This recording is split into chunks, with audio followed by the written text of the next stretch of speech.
Good evening, everyone. Hello, welcome along to the Sports Corner Live. We are back once again, and this is it. A brand new sport on the channel, and what an experience this is going to be. The World Darts Championship is finally here, and I cannot describe how excited I am for this competition to start.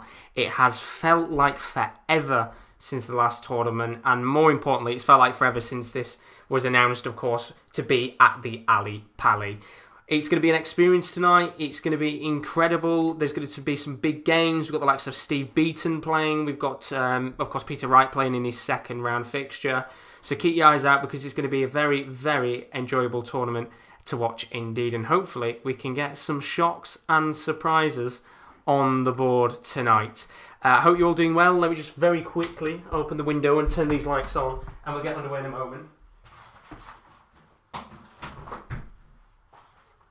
There we go, that's me sorted out. So, how are we all doing? Welcome along to the show. This is it. It's the World Darts Championship, and as I said, I can't describe how excited I am to be able to be here and do this, because we've been waiting for ages for this tournament to come around. And, of course, today, the fans are back at the Ali Pali, which is fantastic to see. It's the tournament everybody waits for, and no doubt we should be in for some very, very good games indeed. We've got about 10 minutes until the first game takes place, which is at 6 o'clock, of course. West taking on Gilitwala. But you can also see on the right-hand side of your screen the other games that are going to be going on tonight, of course. Wright taking on West, or Gilitwala, which is the first game in the round of the second round, of course. And it'll be interesting to see what goes on. Now, if any of you that are on this channel regularly, you'll know that we tend to do watch-alongs quite professionally. This ain't going to be a professional watch-along at all. Don't expect anything too majorly professional today, because the gin is already out. It's going to be a nice, lovely couple of hours of streaming, and I will apologise in advance. I do have to eat at some point, so I will be eating probably while the first game takes place. But in terms of the actual streams itself, we're going to try and stream all of the darting tournaments live from the World Darts Championship. Bit of ASMR here. All of the World Darts Championship, we're going to try and cover it live on stream. We're going to have some of the Sports Corner boys on. We've got Chris Swelch, of course, one of our regular viewers. He'll be joining us at some point as well, so do keep your eyes out, because we've got plenty of darting action to come over the next few weeks. And what a tournament this is going to be. Really, really excited for it. For those of you that are big darts fans, of course, tell us in the comments below who you think could win the World Darts Championship, because I have to say, I think this is one of the most open tournaments we've had in terms of a clear winner. Of course, if you look at the bookies odds, Van Gerwen is always going to be top of that list. And, of course, he won the last big tournament. That was played at the last televised tournament, of course. So it's going to be interesting to see how he comes into this based on the fact that his last big competition, he got a very good win at the end of the day. But there's so many big players that have won tournaments in between. Of course, Van der Berg won a tournament quite recently. We've had Peter Wright, who's been on fire. Gerwyn Price, as well, has been heavily in form, won the World Cup of Darts. We've also got Glenn Durrant as well, who won the Premier League as well, which is very, very exciting indeed. Patrick, welcome to stream. He says, has Allegan done playing? He hasn't played yet. This is the first day, so I believe, and I will check for you right now, Patrick, I believe he plays on Thursday. Is the afternoon session from 12, so Thursday he'll be playing off against Ryan Murray at around, I would have said, probably around 3 o'clock, half 2, maybe a little bit earlier than that, depending on how some of these games go. So do stick around, of course, because I said we're going to try and cover every single bit of darts possible over this next few weeks, because I've been so excited for it, and I think a lot of people have as well. So we're going to talk a little bit about the players that are involved, talk about the players, of course, that are playing today. That's the order of play on the right-hand side, and it's a party at the Pali. The fans are back, as I said earlier. We've got 1,000 fans in the stadium, which is fantastic to see. However, it's only for one night. Of course, as you will know, or if you don't know, London is going into Tier 3 tomorrow, so we will only see fans today, and then tomorrow it will be behind closed doors, which is a real shame, because I think a lot of people out there will say that, you know, darts is nothing without the fans, and I will disagree to a certain extent, because some of the tournaments that we've had over the last couple of weeks and months that have been behind closed doors anyway, have been very, very exciting to watch. But looking at it now on the screen, it feels incredibly weird seeing just a pure lack of fans there, and it's, of course, families as well, more than anything going to it. And do you know what? He's still exciting. It's fantastic just to see fans there, but it's a real shame it's not the same atmosphere as what we usually get at the World Darts Championship. You know, everybody coming in fancy dress and all the little things like that. It does feel incredibly bare, but just to have fans back in the stadium is very, very good indeed. And hopefully we won't be saying that this is the only day where we've got 1,000 fans in the stadium, of course, because we know that for the next 2 weeks it's going to be in Tier 3, which therefore means it'll be behind closed doors. But afterwards, the tournament will still be going on. In fact, I think 2 weeks from now will take us to December the 30th. So hopefully, by that point, we might be able to have a few more fans back in the stadium for the quarters, the semis, and of course that illustrious final taking place. I think it's on January the 3rd this year. It usually takes place New Year's Day, but it's taking place on Sunday, January the 3rd, which is quite interesting, the change of decision there. But hopefully that is now going to be a bonus for the pure fact that we will have fans in the stadium for that. For those of you that are joining and new to the channel, do leave a like and subscription. As I will always say, we're going to be covering the entire tournament. And tell us in the comment below who you think the kind of favourite is to go out and win this tournament, because it is so hard to predict. I think that's the main point I want to talk about. You know, Van Gerwen has had a bit of an iffy year, and I think a lot of people were saying, is this kind of the fall of Michael Van Gerwen? And I would disagree. I think he started to get back on form again. In fact, just looking now, he's won the UK Open this year and the Players' Championship, of course, in that game against Mervyn King, which went to the very last leg. And although he's not in the peak of his powers right now, I think the biggest tournaments tend to bring out the biggest forming players. I think if you look at football with the Champions League and things like that, it's very similar. And hopefully, Michael Van Gerwen comes out to play, because he's been a little bit quiet right now, but you can look at a few other players. Glenn Durrant winning the Premier League. He's been off form quite recently, and he's got to really, really improve in this tournament, because he's had a major, major slump over the last month, and it's a real shame indeed. John Shingler, for those of you that are asking, are we able to watch the darts in here? Unfortunately, I cannot show the full darts tournament live because of copyright issues, which is a real shame. So if you're looking for that, I do apologise at the end of the day. It is a shame, because I would absolutely love to put the darting stream on and just kind of talk in the background with it. But for those of you that are looking for live reaction alongside it, then stick around in here. But for those of you that are looking for the actual live game, I do apologise that I can't show it, which is a real shame, because I would put it on straight away. But really looking forward to this tournament, and as I said, going to get people involved. I think Roman will be joining us at some point for some of these games. Chris is joining us as well, regularly on the Sports Corner stream. So do stick around and get your drinks in, because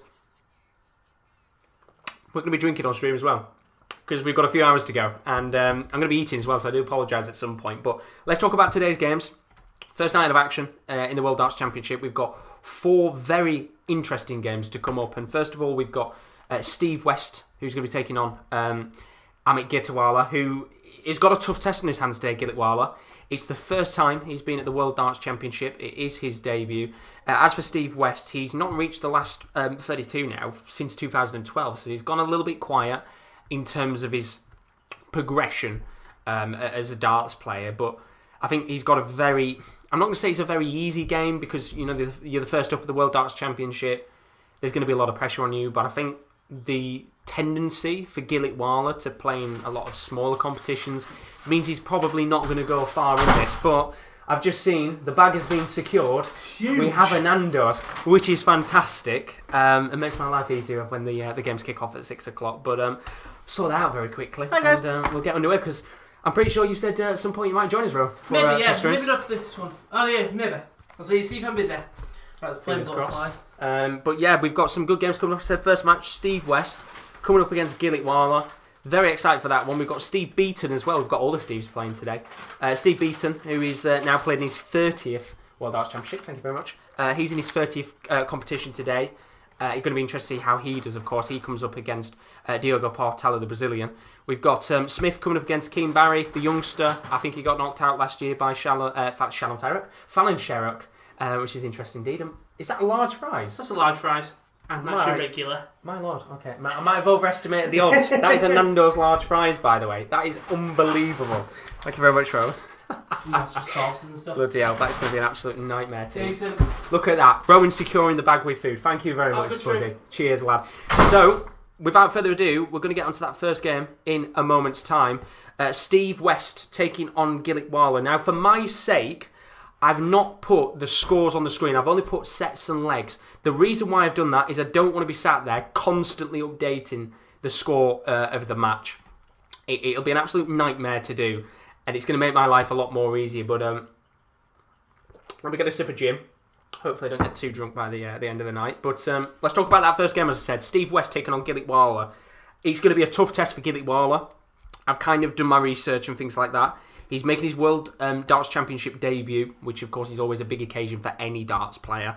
And in terms of things that he's won or big competitions that he's been in 2011, he won the India National Championships, which isn't a big tournament if we're being honest with you, but he did make an appearance in the PDC World Cup of Darts. That was in 2014. He came in the last 32, which is not bad at all, but he hasn't been at a major PDC tournament, so it's going to be interesting to see how he does today. As for Steve West, before, I said it earlier, in terms of the World Darts Championship, he's been in the tournament multiple times. In fact, he's reached the last round of 32 in 2008, 2009, 2010, 2011 and 2012. But since that point, he's not reached any further than that stage, which is a real shame for him. But, of course, this is a big test tonight. It'll be interesting to see how he does. I'm not going to lie, I probably think our Steve West here will probably trounce Gilitwala. In fact, I'd probably be very surprised if Gilitwala gets a set to his name. If he does, then that's going to be fantastic, of course. It's a big competition for him. It's a big chance to prove himself in front of the fans and just give it a go, because at the end of the day, I think for most players at this stage, they're just thankful they've got to the World Darts Championship. And they'll be proud that they've made it, no matter whether they've come through the qualifiers or in terms of the other big competitions that's going on. They'll be just glad that they've got to this stage. So we'll be getting underway with that in a moment. But as I said, do tell us in the chat who you think is the favourite to win this competition. Very excited for it. And let's have a quick look and see what you guys have been saying. Chris has put, "Hi pal, hope you're well. Up the darts, Christmas begins." It really does. I've been waiting for this for ages. And then Kevin has put, "Have a good one, Josh lad. Cheers, buddy. Hope you're having a good time at home as always." So without further ado, we're about to get underway with the first game of the night. Steve West taking on Gilitwala. And this is the moment we've all been waiting for. I can't believe it. It has felt like forever since we were talking about the previous World Darts Championship. In fact, it's something that we didn't talk about because I didn't do it on the channel last year. But we've got it on the channel this year. We've got some great games coming up. So without further ado, I think I'm going to take a guess here that Steve West will probably win 3-0 against Gilitwala. And I do apologise, because I'm eating on stream today. I'm not sponsored, but if they want to sponsor me, they can. Nando's. Now, I'm not going to lie, I ordered, and I thought to myself, you know, a regular fries, you probably won't get a great deal. So I'll just order a large as well. What the hell is that? Look at that! That is full to the brim of fries. And, yeah, I'm not going to be able to eat that all, but I'm going to try at the end of the day and get through it all. So we've just gone to a quick advert break. Let's have a look at what you guys have been saying in the chat. And of course, if you're new as always, do leave a like and a subscription, because I will be covering the entire tournament live. Well, attempting to at the very least. Chris has put, "My tip is Gerwin Price to win the whole thing." And his predictions for today: Steve West, a 3-0 win against Amit Gilitwala. Steve Beaton 3, Diogo Portela 2, Jeff Smith 2, Keane Barry 3, and then a Peter Wright with a 3-0 win over Steve West. I agree with you. I think Steve West will play against Peter Wright in that round 2 game. And of course, we've got to talk about Peter Wright, because he is the World Darts Championship winner of last year. Or technically, this year, not last year. But, of course, he's been on fire over the last year. He's been really consistent, doing really well. And I think for him, he will be looking at this competition thinking, I can retain it. I can come out of this. And by January the 3rd, he'll come out and say, you know, I think he wants to go and win it again. And, you know, I think the last person to win it consistently was Gary Anderson a couple of years ago, which is, of course, quite a while since we've had that. Of course, we had Rob Cross win it a few years ago, which was fantastic. against Phil Taylor. We've had Van Gerwen win it, of course. We've had Peter Wright last year. And I'm just excited, I'm not going to lie. So excited. There are 37 of you in here. Thank you very much for joining me. Very greatly appreciated. We are just waiting for the first game of the evening. Steve West taking on Gilitwala. Put your predictions in the chat for that game. I'm going to guess it's going to be a 3-0 win for Steve West. And I do apologise because I'm going to have to eat on stream. Which is a real shame, but at least it means we can wait a little bit. Now, I'm not going to lie. I've got a few things as well in the stream. If we do hit a 180, keep your eyes out because I've got prepared with a few extra sounds and things in the background. I'm ready for it. Let's bring the Ali Pali atmosphere to the homes of the UK or the world. Of course, tell us where you're listening from, because I think there'll be a fair few of you listening from around the world. But it's a shame that a lot of us couldn't go to the World Darts Championship, because I was thinking about going myself, but of course we've only got 1,000 fans in today, and we won't see any more fans, which is a real shame indeed. Chris has put, if Wright goes further than MVG, he's new world number 1. It's mad, isn't it? It's absolutely mad, and it proves that Van Gerwen has slipped off form a little bit, but it also proves how consistent that Peter Wright has been. He's been incredibly consistent throughout the majority of tournaments, apart from the Boyle Sports World Grand Prix, where he got knocked out, didn't he, in the group stages, which was a very big shock to a lot of people, but it was in a fairly tough group, I think, so of course you can let him off in that respect, because it's all about the World Darts Championship. It's all about proving himself on the biggest stage. It is the darting equivalent of the Champions League. But we should be getting underway in a moment with West versus Gilitwala. And yeah, as I said, when I've gone through the stats, it should be a whitewash, if we're being honest with you. Steve West last year, he reached the second round of the competition in 2020. He was then knocked out by Ryan Searle, who eventually went on to win that game 3-0 in the end. So not really a player that tends to go far. It kind of feels like his heyday's gone. Very similar to the likes of Adrian Lewis and players like that. You go through that period where you could be at the might of your powers, doing incredibly well indeed, but ultimately, if you don't keep consistent, you tend to drop as a player. And I think Adrian Lewis is the best example of that, how he went from being right at the very peak of his powers, he's just dropped as a player, and I think it'll be interesting to see how he does in the competition. Chris has put, my winner is Gerwin Price, my runner-up is Glenn Durrant, my surprise package is Jeffrey Deswan, and since I've gone to struggle, Adrian Lewis, Rob Cross, Gary Anderson, and Mensur Suljovic. I'm not going to lie, I'm a big fan of Gary Anderson, but I think he's going to struggle. He's already had a big injury problem, which we can't blame him. But at the same time, what I don't like about Gary Anderson is that when he loses, his limp tends to get considerably worse as the game goes on, which is lazy, isn't it, to be honest? But we should hopefully be underway with Steve West and Gilitwala in a moment. Fingers crossed. But we're going to put go on India. Of course, Amit Gilitwala being from India. Going to be interested to see how he does. But I tell you what, while Chris has gone through his winners and stuff, I'm very surprised he's gone for Glenn Durrant as the runner-up, because Glenn Durrant, of course, really struggling right now to hit form. Ever since he's won the Premier League, it seems like it's cursed him to a certain extent. Can't seem to get a run of form going. And it'll be interesting to see how he does. But I'm going to say, for my surprise package, in terms of the actual tournament, I think I'm going to go for... It's a tough one, because I think Ryan Searle, I think he's going to do quite well this year. He's got an interesting game against Danny Lauby, which comes up in a few days' time, I think on Thursday, which will be interesting to see how he does. But I think I'm probably going to go for Ryan Searle, because he did really well at the Boyle Sports Grand Prix, only just got knocked out because of Gary Anderson just coming clutch in the end. But I think Ryan Searle is a very underappreciated player, done very well indeed. I think as well Matthew Edgar is another good shout, came through the qualifiers. In fact, I believe he's live now as well, doing a watch-along. I think Matthew Edgar is a very good shout, done very well in the qualifiers, looking fairly confident. I think he could go on a little run of form. In fact, I believe, if a quick check, Matthew Edgar comes up against... He's somewhere, let me find him. He is somewhere. Where is he? I've got obviously the lineups up, trying to see who he comes up against. I will find it in the end. we've got Mickey Mantle. In fact, what is the one game that you're looking forward to in the first round of action? Because the one game that I'm looking forward to the most, in fact, the one day I'm looking forward to is the Friday night, which is from 6 o'clock.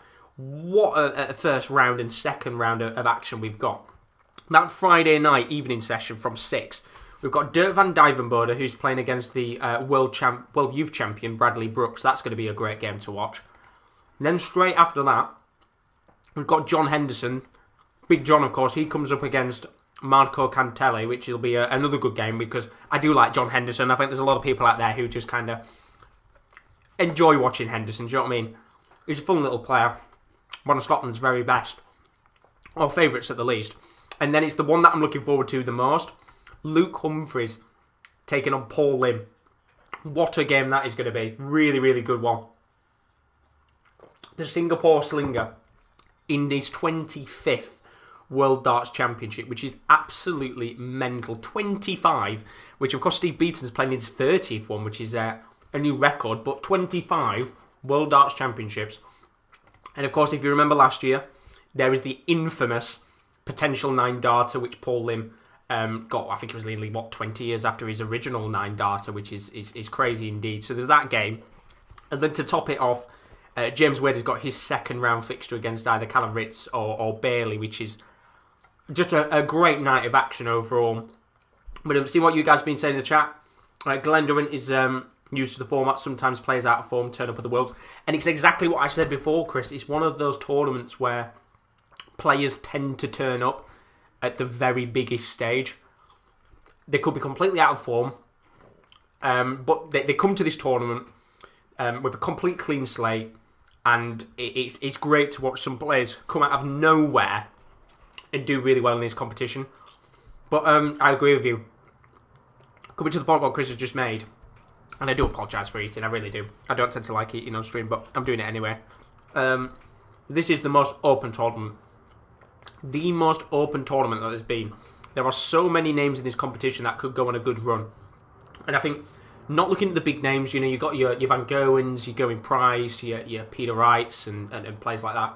But I think players like Devon Pettersson, not Gary Anderson, he's probably be up there as one of the higher favourites at least.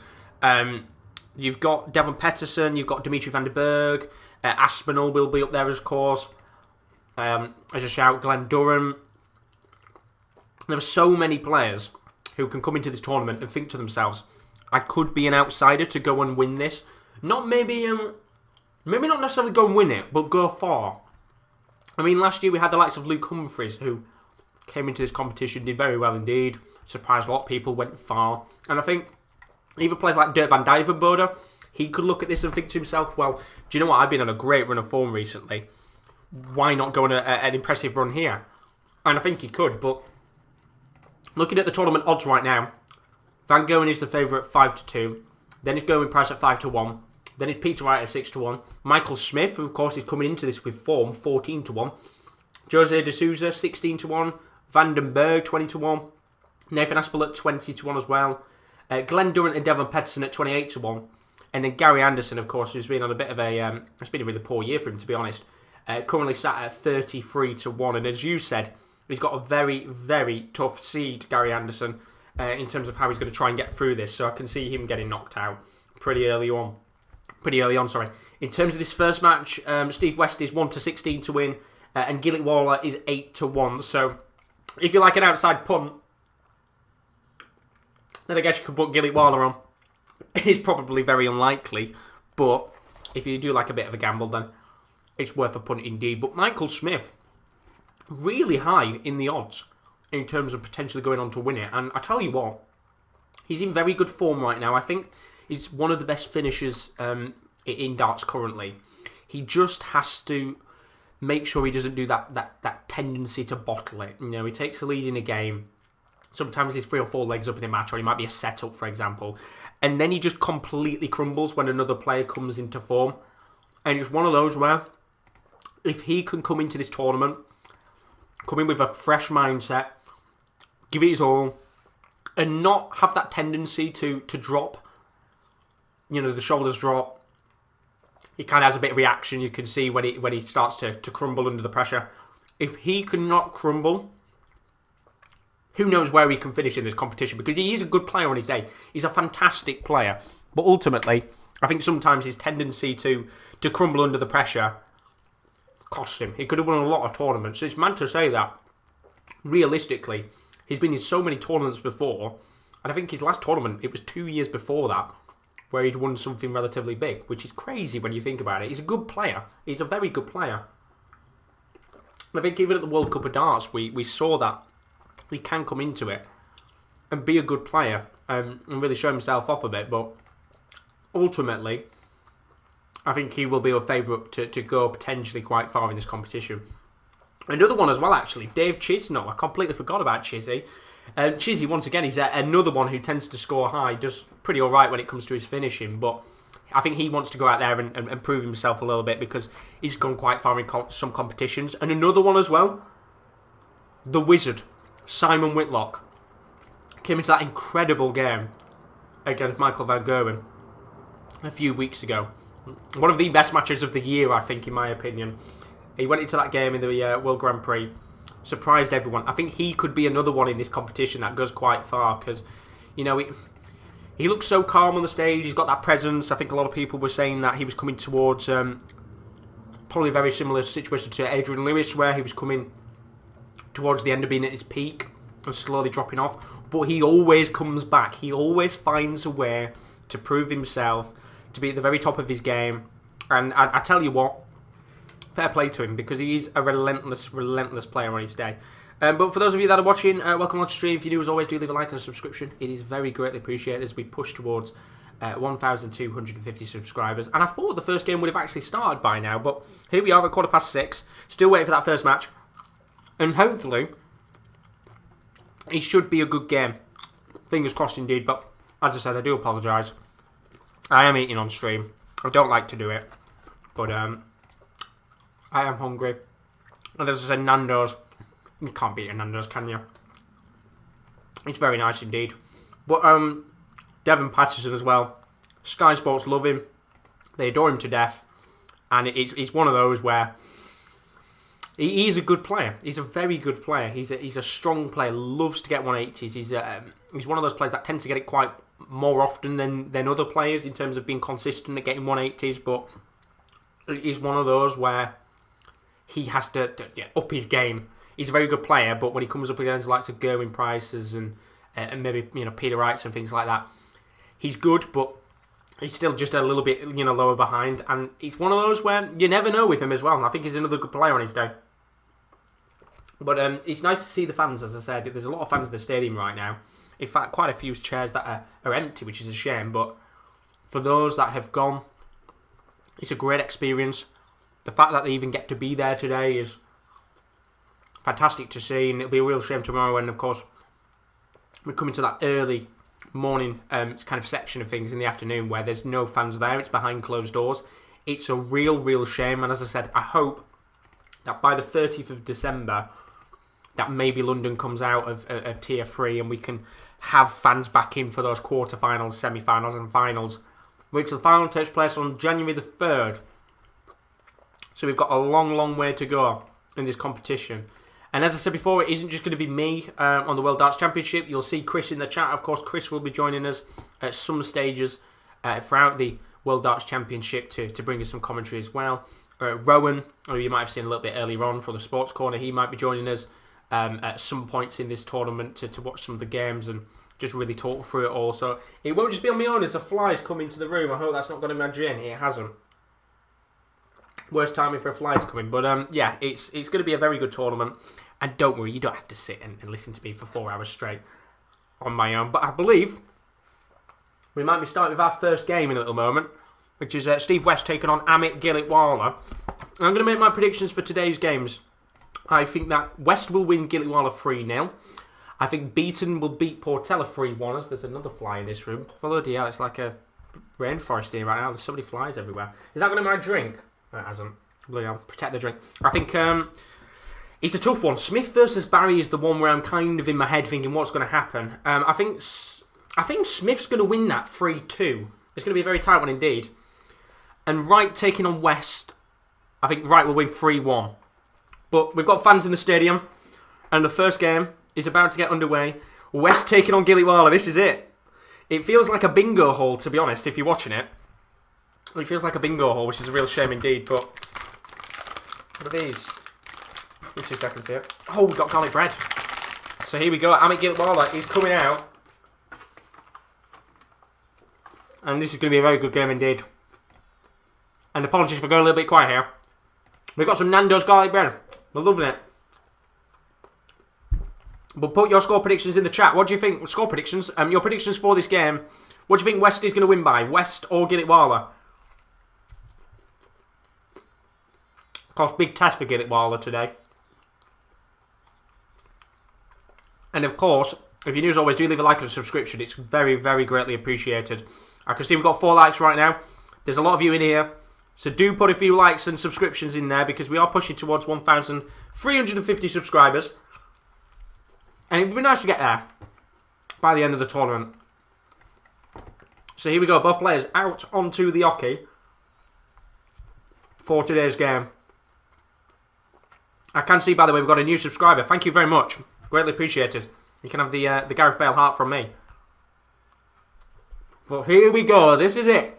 The first game of the World Darts Championship is about to get underway. I am so fucking excited for this. Really excited. Although it looks like a bingo hole, we are underway with the World Darts Championship. This is it. Game number 1. Steve West versus Amit Gilitwala. And do you know what? Amit Gilitwala will come into this completely in confidence. He will think, you know, I'm going into this game in round 1. It's going to be a tough match versus Steve West. But go into this with no fear. That's the best thing to do. Welcome to the stream, Sasha. Says, go West. Good to see you in here as always, buddy. Let's fucking do this. And I think, do you know what, as I said, I think, as much as I'd like Gilitwala to win a leg, I think Steve West will win this 3-0. But you never know. The thing is, the World Darts Championship, it brings up shocks. I remember last year, Peter Wright's first game, where he came up, I can't remember what player it was, but he was from the Philippines. Everyone thought he was going to get whitewashed. And in fact, it turned out to be an absolute thriller of a match. But here we go. Game number 1 of the tournament is underway. Steve West takes on Gilitwala, and we have fans back in the stadium. This is it. Game number 1. And the first darts thrown is a 140 from Steve West. Good start in this game. Gilitwala gets a 60. And of course, it's going to be a real test here. Only 9 winners have ever won the World Darts Championship before, which is mental. Absolutely mental. Gilitwala coming on 4-1. An 80 there for West. His second dart just falling out of the board. Very unlucky indeed. It was Malik Den, that was it. Spot on. Spot on, Chris. You know more than me, which is why I need your help sometimes. But absolutely spot on. 49 there for Gilitwala. Very unlucky indeed. Of course, I will update you with the scores as they go along. So for those of you that are wondering, can I show the game live? I can't, unfortunately, due to copyright, but you can stick around for live reaction. And hopefully we get some 9 darters as well. I really hope we get some 9 darters, because you get a bloody good reaction when that happens. But West coming on a 2-3-4. Gilitwala on 3-2-8. As West gets 134 to leave himself 100 on the first leg. Gilitwala 228 behind. It's going to be a long game for him. But he gets 140 to keep him close with West. Crazy to think Wright beat him sudden death like the rest was history. Exactly. And the thing is as well with Wright last year is that he had to go through so many games where it was so close. It was mental, absolutely mental. I think he came up against, I can't remember who he came up against, but I'm pretty sure 3 of his 4 games were sorted by 1 leg. Double 5 here for Steve West. Gets the 1. Now for double 2. and he misses it, which means there's a chance for Gilitwala to get a 128 checkout and try and take this first set away. Gets the double 18, and I think it's just under, which means he, oh no, yeah, just above the double 18, which means he can't check out. Gets the 7. Steve West is back for a 4 checkout. Double 2. Hits the 2, double 1. And he's got the 1. He's not got it. Which means Gilitwala has a chance here to check out on a 49. 17, double 16. He gets the 3. Chance here at the tops. And he's just wide. Real let off there for Steve West. 4 required here for West to take the first leg of the game. Hits his first dart under the double 2. Second one under the double 2. But the third one's there this time. And the first leg of the game goes to Steve West. Good start there, although I've got to say, it wasn't convincing there, was it, from Steve West, if we're being honest with you? Good start here for Gilitwala, though. Treble 20, 20 and a 19. Let me just see if I can get this wrap opened. West, of course. Wasn't really convincing there, was it, to be honest? Not the greatest start in the world from West. Took him a lot of darts there to be able to check out. And really let Gilitwala have a good opportunity to try and kind of get back into that game there in the first opening leg. But Gilitwala, he knows he's going to have to make the most of the mistakes that Steve West makes. And as it currently stands, Steve West, with the first leg, gets himself a 93 to put him on 278 with Gilitwala on 317. Good darts here from Gilitwala. 96 puts him down to 221. It's a very tight start to this game between West and Gilitwala. And we get our first 180 on the board. Steve West there with the first 180 of the tournament. That's what we love to see. Fantastic start to this game. Oh my God. I didn't realise how warm this wrap was. Jesus Christ. 98 for West to check out. Gets the double 12. And that's the second leg of the first set. Oh my God, this is roasting. 2 legs to nothing against Gilitwala. And that was much better there from West. Much better. I didn't realise what hot this wrap was. I've got hot in the Nando's. Oh God. I'll just see some tears in a second. But the first 180 of the tournament there from Steve West. And I'm going to cry. This is a hot wrap. Oh my Lord.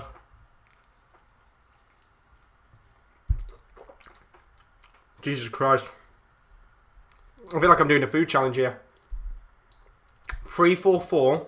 Gilitwala currently on 4-4 after the second leg. Good chance here for Steve West to get that first set on the board.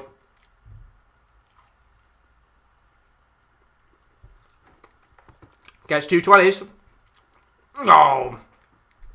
But the other chance there to get the second 180, and he hits the 5 this time. 20 for Gilitwala. Gets another 20s, 100 and about 140 behind West as it currently stands. He's got a lot of catch-up to do as it stands. He can only get a 60 there, which gives West the advantage. Hits the double 19, then the 19. And a double 3 means that he'll get 85. He's down to 134, which means, of course, he can check out.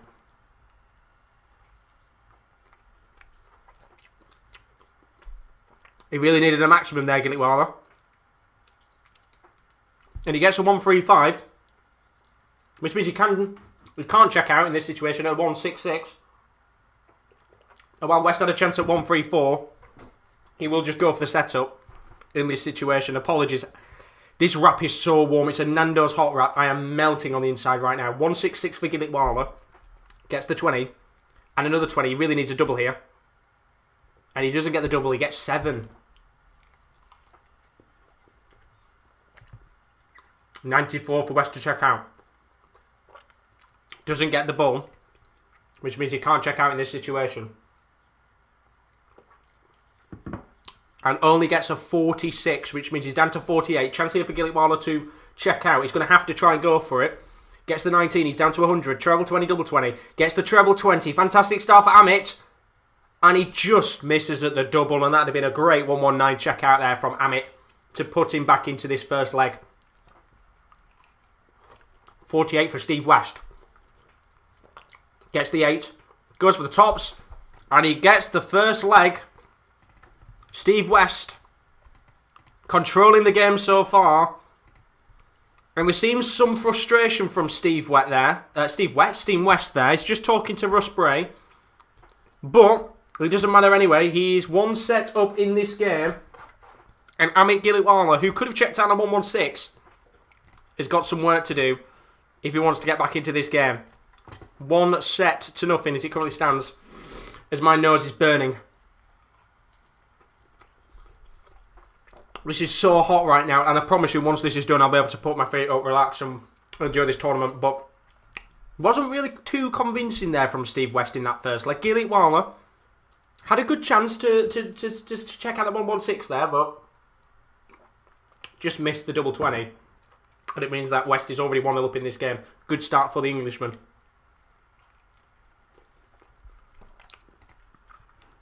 This is so warm, honestly. I really don't like eating on stream, and I do apologise.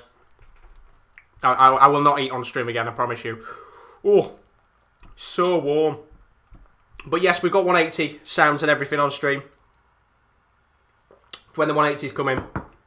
And we've already had 1 on the day. Could have had 2 from Steve West. So at least we've got 180 to start us off.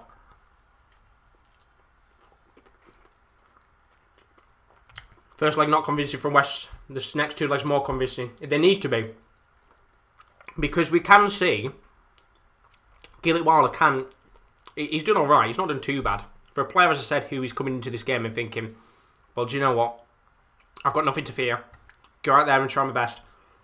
We very nearly got a leg back to his name, and that would have made it fairly interesting. 1 leg to Gilitwala, 2 to West. Because he's getting a bit more confident this game, Amit. But he's got a lot of work to do if he wants to win this.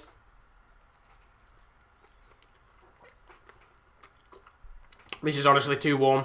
Jesus, do you think that Gilitwala takes 1 set? I think he could. I think he could, Gus. Yeah, I mean, we've seen little bits, little glimpses in that first little set there that he could do something, but he's going to have to do a lot in this match to try and get even a leg from West. But as I said, the fact that this is the first 2 players of the tournament coming onto stage in front of fans. Gilitwala is his first tournament in the World Darts Championship. He can go into it and think, I've got nothing to fear, I've got nothing to worry about. If I go out of the competition today, then I was probably expected to go out in round 1. But if little glimpses, that 116 there, very nearly checked out, got that leg back, could have made it interesting going into the 4th leg, but ultimately couldn't get it in the end. But you never know. You never know. The World Darts Championship, it brings up surprises, and I think Gilitwala, go into the break there as we are now, just take a moment and think, do you know what? I didn't do too bad there. I could have easily been trounced altogether, and unfortunately, didn't get a leg on the board. But he can do very good indeed, and I'm going to try and take a few more bites of this wrap and just get it over and done with. This is burning my nose. And I'm so sorry. Nobody came in here to watch somebody eat. But my nose is burning. It's a hot Nando's wrap. My mouth is burning.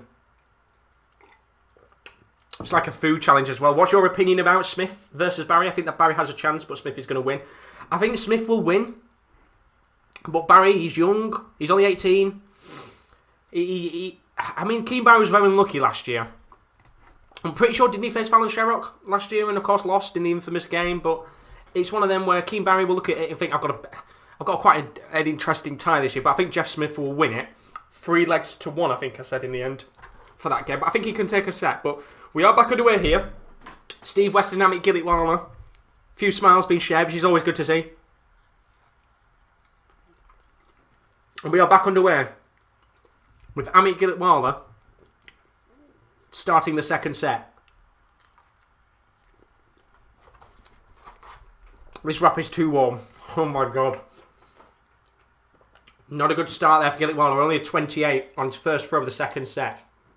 Bad start for West, though. Gets a double, treble 1, gets a 20, and a 3. That's a poor score there from West. 26, which means 4-7-5. Plays Gilitwala's 4-7-3. And Amit there just let off. Although, he lets off West with a 59. Good chance here maybe for West to progress and get a better score. Gets a 20, gets a 19. And gets another 19. 58. It's a nervous start to this second set by both the players. We haven't seen a score of a 60 yet. Gilitwala gets the 20. Gets another 20. And we get our first treble of the second set with a treble 19. Gets him down to 3-1-7. Bit of an advantage over Steve West now as he hits a 5. Hits a 20. He doesn't look confident here, West. Only a 44. Nervous start for West here. If Gilitwala can get at least a treble, which he does hit the treble 20, then hits the 20 underneath, and then hits the 20, 100. Good score there from Gilitwala. Puts a lot of pressure on West. Can West... I was about to say, can West get something back? He only gets a 53. Very good for Gilitwala here. Gets a 20, gets a 5. Needs a treble. Gets the treble 19, 82. Good score there from Gilitwala. Leaves him with 135. He could check out to West 320. Very nervous from West here. Hits 2 20s. And that's a 60 there from West, which leaves him with 260. Good chance for Gilitwala to take his time here. Hits the ball with a 135. Treble 15. Just wide. And he sets up. Gets a 6. And sets it up with a 64. Good check out potentially here for him. West with a 65. Means that Gilitwala needs treble 16, double 8 for a 64 checkout. Gets double 20, leaves 40. Just above. One more dart here. And it's just above 64. Good chance here for West to try and come back, but Gilitwala will have a chance here to still check out. Good score there, 99 for West. 100 plays 40. Tops for Gilitwala. Hits the 20, double 10. Hits 10, double 5. Gets the double 5. And Gilitwala gets his first leg. And that will give the boy a little bit of confidence in this game. One leg to Amit Gilitwala. And that will really give him a boost of confidence as West gets 125 to start off this second leg of the second set. Good start there for West. Real confidence shown in those darts after a really, really poor second set there.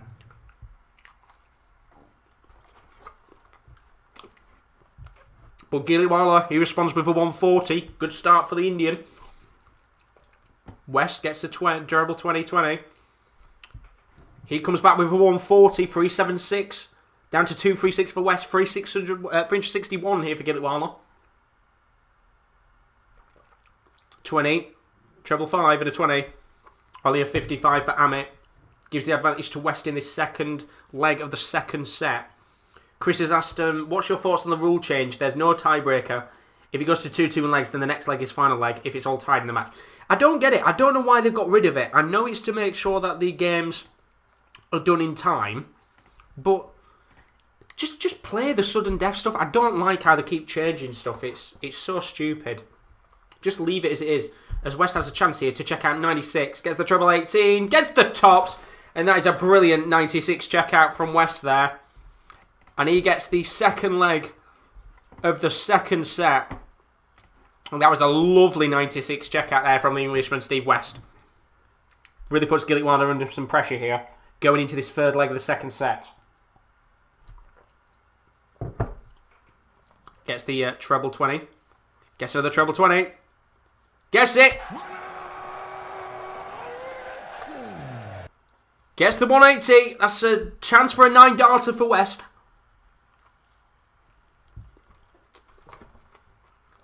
And Gilitwala gets a 60. Which means there's still a chance for a 9-darter here by West. But he only gets a 20 this time. I'm interested to see if we can get a 9-darter in this competition at the very least. I'm looking forward to seeing if we can get that at some point in this next few weeks.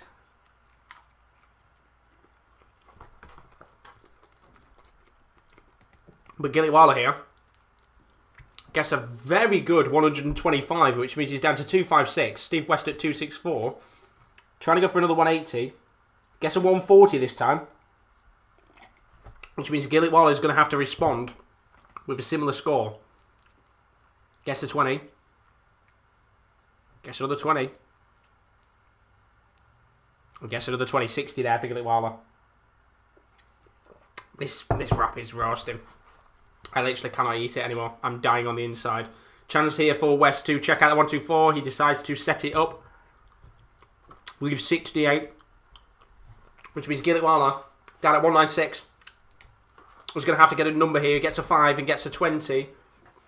And only gets 45 in this situation. But Steve West only needs 68. Chance here to check out on tops. And he misses it this time. Little let off there for Amit.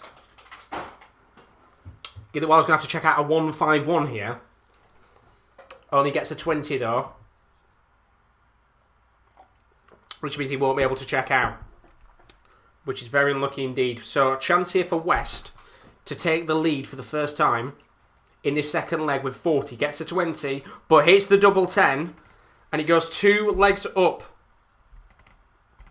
in this second set. And surely that will give Steve West a little bit of confidence going into this potential last leg of the second set. If he can get that third leg to his name, he'll go in 2 sets up at the break and really put Gilitwala under a serious amount of pressure. 100 there for Gilitwala. Good start for the Indian in this second leg, but Steve West gets a treble 20, then a 20, and he'll respond with a 99, leaving him down at 307. Very good start here to this second set, 4th leg. And Gilitwala, he will know now he's under immense pressure to go out there and get something in this game. But West looking a bit more confident here. Got to 140. Gets the 180. Brilliant there from Steve West. With a chance here for Gilitwala to get the 180. But misses it. And gets an 83, which will certainly put him under some pressure here, because Steve West down at 127 is just going to lay himself off here with an 87, which means he is down to 40. Tops here will give him an opportunity to take a free, take the 3 legs, of course, to take us 2-set lead, as Amit Gilitwala is only a 259, so we won't be able to see him check out at this stage. So tops here for West, which he gets, and that is a 2-set lead for Steve West.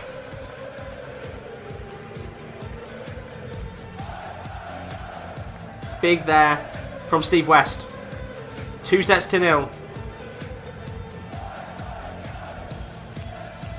Massive indeed.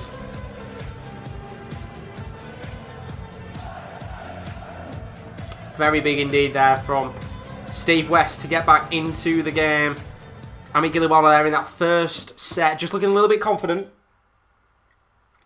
So in that second set, looked very confident at the very beginning of that there, and it looked like Steve West had got a little bit of nerves coming into that leg there, but ultimately he had a chance to get back into the game, started to get a bit of a flow to the match, got another 180 to his name, of course, and he looks a lot more confident now, which means he's got that 2-set lead. Amit Gilitwala under some severe pressure here to try and get something in this match, but ultimately he's going to have a lot of work to do. And we'll be back in about 2 seconds. I'm just going to very quickly sort something out here. But as it currently stands, it is 2-0. West leads this game back in 2 seconds.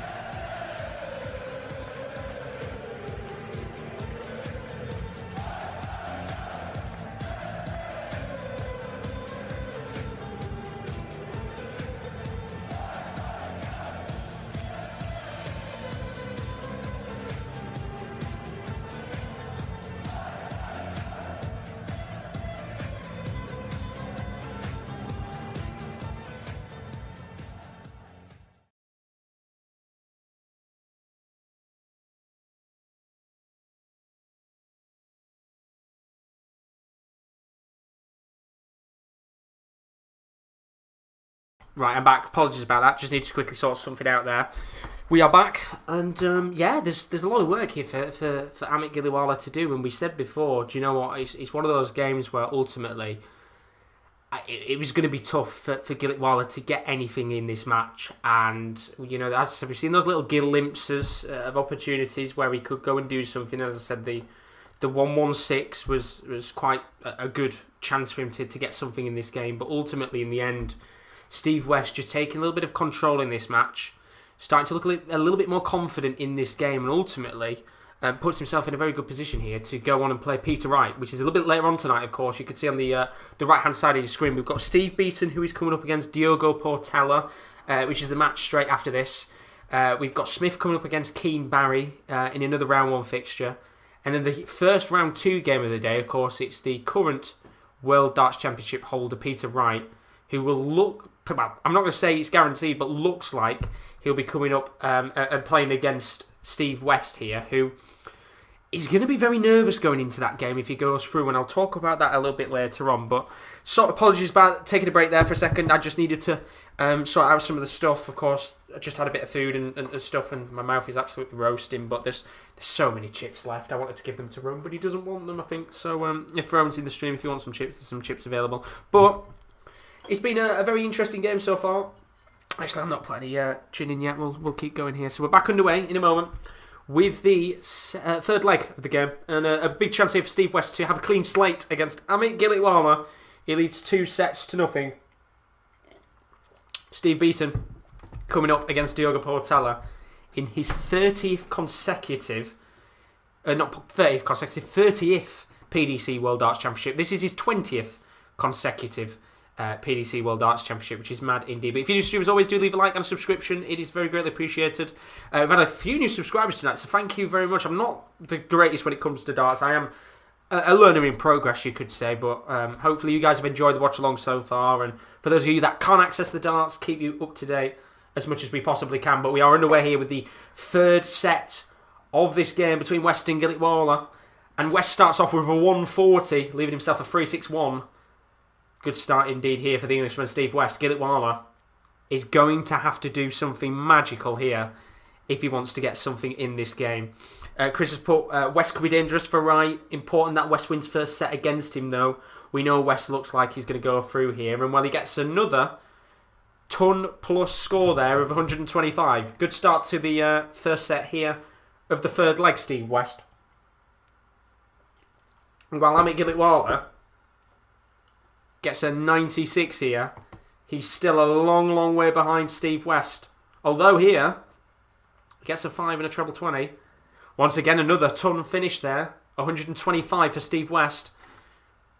He's down at 111 after 9 darts. Gilitwala, 154 behind on 265. He can only get a 59, which will give the advantage to West here to seal the first leg of the third set. Good chance here for double 20. Only gets 99. 206 here for Gilitwala. And you know what? He's not been too bad, Gilitwala, but at the end of the day, we said about it before, the competitions that he plays in, he's not necessarily going to be able to come up and play like Steve West and do well. As Steve West takes the first leg of the third set. Very good finish there from Steve West. Means that he has got the advantage going into this final potential set. And it could be a clean sheet. Clean slate is what I wanted to say against Amit Gilitwala here. Gilitwala's going to start off with a 96. And West, who is starting to look a bit more confident in this game, gets himself a 100 score going into this second leg of the third set. Gilitwala really needs something here. He's got the 260s, chance for 180 here. And he gets 140, which is a real shame for the Indian there. Big chance for him to get a 180 in the game, the first one of the match for the Indian there. And Steve West will get himself 57, which gives a chance here for Gilitwala to maybe get a leg to his name. He's 100. Well, in fact, it's 120 in front of Steve West as it currently stands. He needs a double here, a 20 and a 19. And he does get that treble 19, which gives him a 96. Good chance here for Gilitwala to get another leg to his name. Although Steve West is going to come out with 100 to keep himself in this leg. Yeah, he's going to get 6 darts at the very least to tidy his score and get that leg to his name. He gets a 58 Gilitwala, not a convincing score, leaves him at 111. Which gives a chance here for Steve West to come into this game. He gets 2 treble 20s. Make that 3. 180 for Steve West. Puts him right back in this game with a 64 finish. But can Gilitwala get the 111 finish here? He needs treble 20 and double 16. Gets the treble 20. Needs a double 16 to get a leg to his name in this third set. Big chance for the Indian. And he just missed it. Big chance there, and he knows he had to get that leg to his name. Which means that Steve West here on a 64 needs treble 16, double 8. He's going to get treble 8. And he gets the 20. That is a lovely finish from Steve West. He puts himself 2 legs into the lead in this third set. And he's now on course to become the first winner of the World Championship this year. Big chance here for Steve West. And, well, he was a little bit far behind on his scores there, but Gilitwala just couldn't finish off there with the double 16, and it really let Steve West off a little bit there in that situation. And I think Gilitwala will be very frustrated that he didn't get that double 16. You could see his reaction. He knew that he had to get something there, and Steve West here, getting a 95, puts him down to a 3-4-6, and Gilitwala is going to have to match that, if not go one better. Gets the 20, then the 19, and the double 19 gives him a 96. Good score there from the Indian. And Steve West is not going to be able to go out of this game without a fight from Gilitwala here. 3-4-5 for Gilitwala, as he currently stands. Gets a 5, and that's not what the Indian wants at this stage of the match. He really needed to get a few ton finishes on the board, and, well, he does get a treble 60 there to put him to 85, but ultimately, Steve West here with a 2 treble 20s could go for the third. He's just over 140. Very, very unlucky indeed. And West down at 148. Gilitwala at 260. He needs a double or a treble at least. He gets a treble 20 and a 20. And that's a big treble there. Another treble 20. Puts him to 140. He's going to put a little bit of pressure on Steve West here at 148. He's going to be able to tidy up his score. Going to leave himself at 40 to kill this game off. Gilitwala's going to have to get the 120 here. Gets the treble 20. Now gets a 5. And that is a real mistake there for Gilitwala. And he just buckled under the pressure there. The nerves building up. And, well, he's given a real opportunity here for Steve West to seal the game and be the first winner of this tournament with a double 20. Gets the 20. Double 10.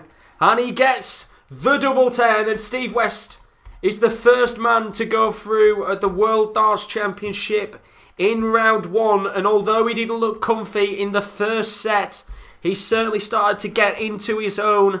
And he takes a clean slate of 3 sets to nothing against Gilitwala. And that is a real good opportunity for him to come up against Peter Wright in round 2 a little bit later on tonight. 3-0 for Steve West.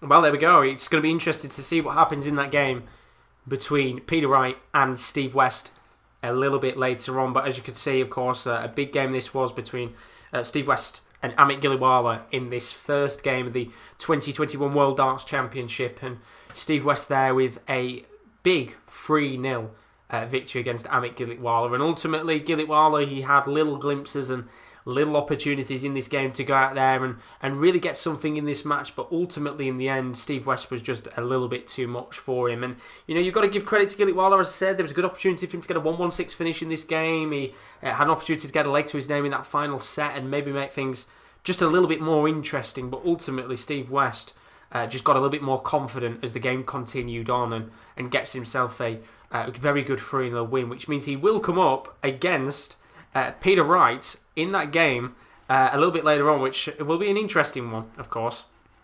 West, as Chris perfectly said earlier, he's going to be one of those where he's going to have to try and get that first set to his name and really make things interesting, because he's going to be under a little bit of pressure, isn't he, West, to try and go out there and maybe cause a little bit of shock on the hands. But ultimately, there's going to be a lot of work for him to do.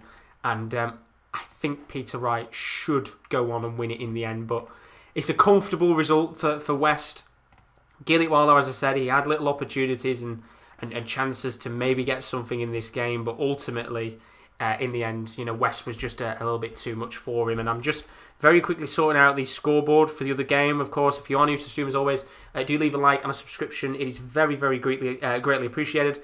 There was a lot of time put into this. I've made all the scoreboards and everything like that. So for those of you that are kind of just joining the stream, I'm not the best when it comes to darts. I'm kind of learning myself, but a lot of time was put into this, so do leave a like and a subscription as always. It is very, very greatly appreciated. But ultimately there, Steve West with a very comfortable win. That first leg, we kind of sat there and said he looks a little bit shaky at the start of it, and there was maybe a chance for Amit Gilitwala not to cause a shock necessarily speaking, but go out there and maybe get one or two legs to his name and really make this an uncomfortable win for Steve West. But ultimately, West, he just continued to roll on in this game and eventually came out on tops. And well, we saw I think it was one of the final legs of this set where he was just constantly getting ton plus, constantly getting ton plus over and over again. He was getting 100 and then 115 and things like that. That was really putting him miles ahead of Gilitwala there. And ultimately, Gilitwala just couldn't get enough ton plus finishes, unfortunately for him. Well, more tons on the board rather than ton plus finishes. In fact, just looking at the stats in a moment, we're able to kind of have a look at the game and see how both players played. And ultimately, I think Gilitwala will be a little bit frustrated with how he was in that game there. And of course, I said Peter Wright will come up against Steve West a little bit later on tonight. But tell us what you think in the chat of that game so far. And as I always said, leave a like and subscription if you want to use the channel. And who do you think is going to go on and win this competition? Because there are so many players out there that could ultimately go on in this tournament and win. It's such an open tournament. It's unreal. And I think as well for Steve West, unlike other players, he is probably one of the only players in this tournament that doesn't really get much of a break. He goes straight into the next game a little bit later on. In fact, it's the last game of the night in round 2 against Peter Wright. And ultimately, there's a lot of other players who will play tomorrow or in a few days' time that might get 1 or 2 days break and then come on into their round 2 fixture. But Westy's got to keep in this frame of mind that he's just won this game. He can go in there with a little bit of confidence. Not necessarily any swagger, because Peter Wright will be the one that comes in with the swagger. He is the World Darts Championship winner. And ultimately, I think we'll probably see Peter Wright win it 3-0, maybe 3-1. But, as I said, Steve West, first win of the night, he could go in there and think to himself, well, a little bit of confidence going into that game against Peter Wright later on. But let's move on to our next game now. I'm going to change the scoreboard ultimately for our next match coming up, which is Steve Beaton, who will be taking on Diogo Portela in that next game. And well, we know Steve Beaton, he has certainly been a man who's been in the PDC for a long time now. In fact, this is his 30th World Darts Championship that he's participated in. And it's also his 20th consecutive one, which is the most of any darts player currently still playing at the PDC World Darts Championship today. So it's quite an impressive stat for Steve Beaton, of course, who is certainly one of the ever-present players of the World Darts Championship. He's reached the last 16 of the World Darts Championship. That was actually last year. He lost to Darius Labanauskas 4-2, which he did very impressively well there. Currently 33rd in terms of the current world rankings. So just out of that bracket to get a bye into round 2, which is a real shame for him. But he gets a game against Diogo Portela, the Brazilian, known as Braziliant. Of course, he was in the competition last year. He was knocked out first round by Josh Payne, who won that game 3-0, but he's never made it past the first round of the World Darts Championship. He's qualified in 2018, 2019, 2020, and this year.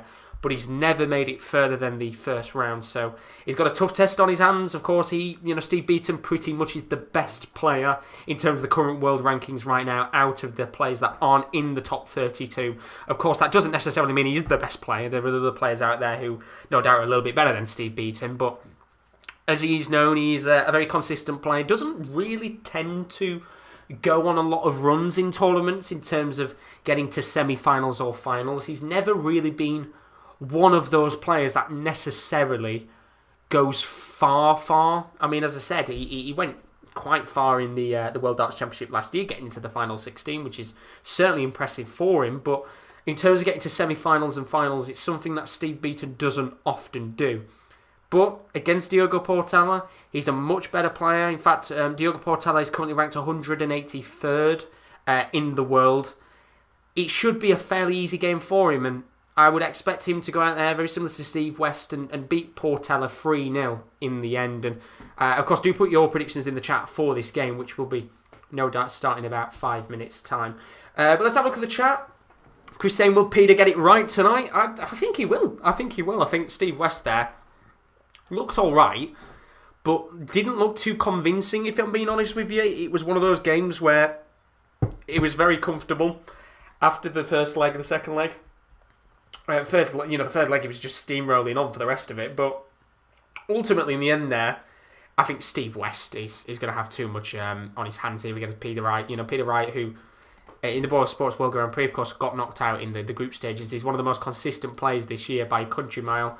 Got one of the only 9 darters of the year so far as well, although it has been a fairly short year because of COVID, but got a 9 darter as well, I believe, in the Premier League when he was in the group stages. So, of course, will we see another 9 darter? We'll have to find out. But that game's a little bit later on tonight. Of course, we've had that first game between West and Gilitwala. Will be underway in a moment with Steve Beaton versus Diogo Portela.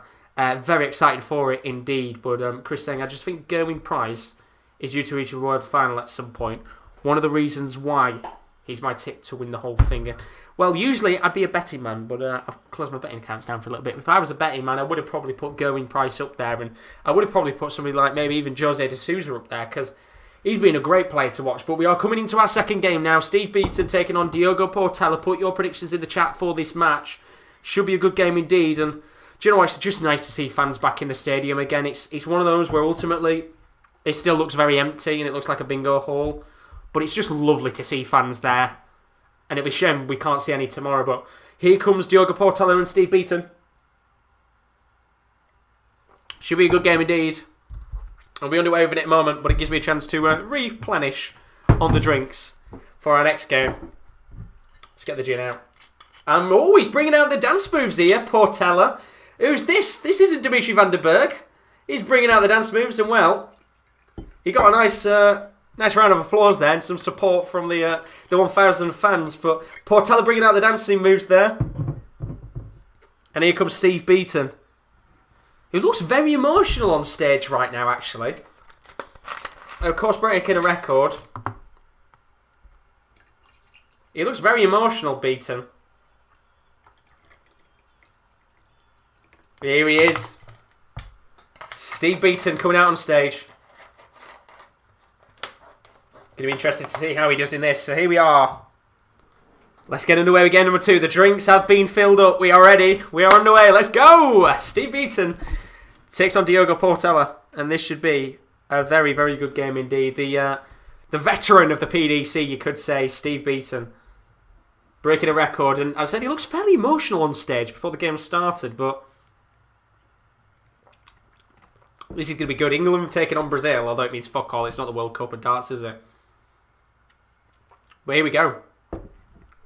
Alright, as I said, Chris has put in the chat, Beaton 3, Portela 2, final set decider, I think. And then, of course, you put Devon Pettersson as the best dancer. Well, I agree with you on that one. It's either Van der Berg or Pettersson, isn't it? It's Portela there, bringing out the dance moves. Why not? It's always a nice little competition, isn't it, the World Darts? It brings out the very best in players, even if they haven't got the greatest of dance moves in the world. But here we are. This is going to be a very good game indeed. Let me just get rid of some things on my screen. As I said, get the West Gilitwala score gone. Let's go over to Steve Beaton and Portela. But as I said before, to go through those stats once again, for those of you that are just joining the stream, do leave a like and a subscription as always. This is the 30th World Darts Championship that Steve Beaton is playing in. He reached the round of 16 in that previous game. Portela's best run is actually the round of 2. So round 2 in 2018. So it's going to be a big game indeed. But Andy Humphrey says Beaton could lose here. This guy is good. As I said, I'm not like... I wouldn't say I'm the best with darts. I've been watching it now for the last year and a half, 2 years. So it's one of those where there's some players that don't really know much about. But it'll be interesting to see how he does here, Portela. And Andy Humphrey saying he's a good player. And it should be an interesting one here to see how Portela does. He's got the dancing skills. Has he got the darting skills? Let's find out. The game is now underway. Beaton takes on Portela in match number 2. And it'll be Beaton who starts us off here. He's going to start off with a 60, 20 and a 20. 100 start there for Steve Beaton. Good start to this game. Portela's improving year by year. I have heard he has improved over time. And I think he's one of those probably players where ultimately, in the first round, he might be one of those players that some of the bigger ones looked at and thought, we kind of don't want him because he's getting better. As I've got another fly in my room. Bloody hell. Get that away. Shoo. 2 seconds here. We just get rid of that fly. Bloody hell. Get out. Go away. There we go. Right, that's gone. So Steve Beaton there getting 100. Portela only getting 60 to start off this game. Should be a good one indeed. Portela gets a 20. Remember the 20. And another 20 there. Oh no, he gets 100 there. Good score from Portela. Takes him down to 3-4-1. And Steve Beaton here gets 60, then a 20, and then 5. And it's one of those, isn't it, with Steve Beaton, where, you know, he's been around for so long. You think to yourself, how is he not kind of, over the last 10 or 15 years, been one of those players that's got himself, you know, into that top 32? You know, the likes of James Wade and Adrian Lewis, for example. I know Adrian Lewis is starting to fall off a cliff a little bit, if we're being honest with you, but he's one of those ways, like, you think to yourself, how is he not been in that list for quite a while? In fact, he was in the top 32 last year, I think, but he doesn't tend to be one of those players that gets talked about a lot, and I guess that's because he hasn't been on massive runs in competitions over the last couple of years. He's kind of a consistent player, but not consistent enough to go out there and realistically win a competition at the very least. The likes of James Wade, for example, can do that. They can go on in competitions and go on good runs and ultimately kill players off. But, you know, Steve Beaton is incredibly consistent in terms of how long he's been in the tournaments for, but not consistent in terms of trying to win things, which, of course, if he won stuff, we'd have been talking about him in a different calibre, like James Wade and Adrian Lewis and players like that. But ultimately, he hasn't won a great deal, which means he is a good player, but not a great player. But Portela and Beaton here on a 106. It's going to be Beaton who tries to check out the 106. Gets a treble 18. Needs double 16 to check out. And he just misses that double 16, leaving him on a 32, which now means Diogo Portela is going to have to try and get the 106 himself with a treble 20, 14, and a double 16. He starts off with a 20. Needs a treble 18. He's just under the treble 18, which means a chance here for Beaton to take the first leg of the first set. He just needs a double 16, which he gets first time. And that is a good start to that first leg there for Steve Beaton. Very comfortable on that double 16, and he takes the first leg of the first set. Very comfortable for Steve Beaton, although Portela doing quite well to get himself down to a pretty low score himself. Interesting to see how Portela does here. And he's going to start off with a 95 in this second set of the first leg. And, of course, Beaton here going to have to try and get something similar, which he starts off with a 46. Not a good start there. That gives Portela a bit of an advantage already in this second leg. And he gets a 20. And another 20 there, Portela. Needs to get a treble here to really put pressure on Beaton. And he does indeed with a treble 19. Good start indeed. How can Beaton respond here? He's already 145, I think. 144, sorry, away from the score of Portela. And he only gets a 60. I mean, Chris, put it down if you love the darts. We bloody do indeed. Gets a good double 19. Sorry, treble 19. Gets a 19. And they will go for the treble 20, but only gets the 20 there. Good consistency in this second leg for Portela. Down to 2-1-3 after 9 darts. Steve Beaton here just looking a little bit shaky in this second leg. Only gets a 61, leaving him at 3-3-4, which really gives an advantage here for Portela to get that first leg on the board. He gets a double 20 here. And another double 20. Chance here for 180. Or they will go for the 19. 139 on the board there. As Steve Beaton has to try and get himself back in this game. He's looked very shaky indeed over this last few moments of this match. Portela down to a 74. Can he make the most of the advantage he's been given here? Gets to 20 for tops. Needs a double 10. And just misses it. Very unlucky indeed. Very, very unlucky. 19. Oh, you can really tell here that Steve Beaton struggling a little bit. He does get a 79 to lay him off with a 130. But Portela has a chance here to equalise on legs with a tops. Double 20. Misses it, which means he's got a double 10. And that's a calm stroke of the double 10 there from Portela. Which means he's put it one leg apiece in this first set. And Steve Beaton not really in this game so far.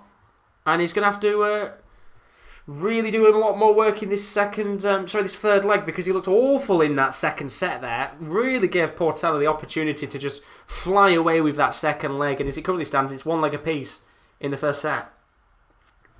Chris has put, I got chicken roll and chips from Burger King while watching this. Perfect indeed. I had a Nando's, as I said a moment ago, but that was bloody warm indeed. As Steve Beaton gets 55 here, he's looking really, really shaky so far. And Portela here, if he can get a good treble, which he does, he starts off with a treble 20 here. We'll drop down for another treble 20. Good chance to maybe get another one here for a 180. And I think he just rushed it a little bit there. He gets 140. Very, very good indeed. And Steve Beaton looks really, really nervous. Only gets a 40 in that situation, which means Beaton on 306, Portela on 265. He really needs to, he needs to just calm down, Steve Beaton here. He looks very, not nervous, but probably stressed at the situation at hand here, because Portela is definitely playing better than him so far in this game. Portela already down to 183. Steve Beaton hitting the treble 1 here. And gets himself a 80 score, which is not bad indeed. But Portela down to a 183. Not going to be able to check out, unfortunately, but can set himself up with a decent score here. Gets a 20 and a 19. Really wants to get a treble here. And he does get a treble, but it's not a good one. He only goes down by 51 to a 132. Good chance here for Steve Beaton to try and get a good score and really put some pressure on Portela, and he does. With 134 means that Beaton is down to 92. Portela's going to have to try and hit this 132 here, potentially. Bull, double 16. Gets a 20, which means he won't be able to check out. But he does get a treble 20. I guess 100 in the end. He's down to 32. Gives him a much more convincing check out. But there's a chance here for Beaton to get 92. Going to have to get treble 19 and 10 here. Gets the 15. Which means there's a chance there for Portela to get 32 and put the Brazilian 2 legs up to 1 against Steve Beaton. Double 16. He hits the 16. Now on for the double 8. Misses the 8. Really good chance here. And he hits the 8. Very nervy darts there from Portela, and Steve Beaton now with a chance to take out 52, gets the 20, trying for the double 16 to make it 2 legs to 1, and he misses the treble 16 as well. He's nervy too, which means Portela has a chance here to check out on the 8 at a double 4, and somebody just needs to calm down here because both players looking very nervous. Double 4 for Portela, he gets it first time, and that was more comfortable, and the Brazilian takes the lead in the first set, 2 legs to 1. And that was much more comfortable there from Portela. The original shot, the double 16, incredibly nervous in this game, and he now has the advantage over a very, very nervy Steve Beaton right now, who just needs to calm himself down here, because, as Chris has perfectly put, even when experienced players get nervous, and it feels like it right now. You can tell that he just looks a little bit agitated, and he's playing really, really poor, because he starts off his first darts here in the fourth leg with 36. Really poor here from Beaton. And Portela needs to take advantage of this now. He needs to hit at least a treble, which he doesn't in the end, and only gets himself down to 385, which gives Beaton a little opportunity here to hit a few trebles. He does get a treble 20 and gets 100 in the end, which certainly gives a little bit of confidence for Beaton that he can stick with Portela throughout this fourth leg. We're at 385 for Portela, 375 for Steve Beaton. 220s and a treble 19 means 92 there. Sorry, 96 in the end for Portela. And Beaton can only get 45. Not confident at all, and just when you think that Beaton might have a chance here to keep consistently next to Portela with his scores, he gets a 40. Really poor there from Beaton. Now a chance here for Diogo to really take a push forward here. He's down to 188, and well, he's only got a 5 here. One of his darts has fell out, Beaton, and he only gets a 24. He's really, really poor. Portela already down to 188. Beaton at 306. And Portela there gets a treble 1. He needs to get a treble 19 here. And he only gets a 7. And in a leg where, to be honest, it looked like Portela could really push forward, he gives a chance here for Beaton because he's hit 2 treble 20s. And gets 16 for 136. Good darts there from Beaton. Leaves him with a 170 checkout for the big fish. Portela at 158. 2 treble 20s and a double 19. Gets a 20. Which means he can't check out. And he'll set up to try and take the first set. Lovely setup with 89 to leave him 69. However, here Beaton's going to try and go for the big fish. Gets the treble 20 and then a 20. And then gets the ball for 130.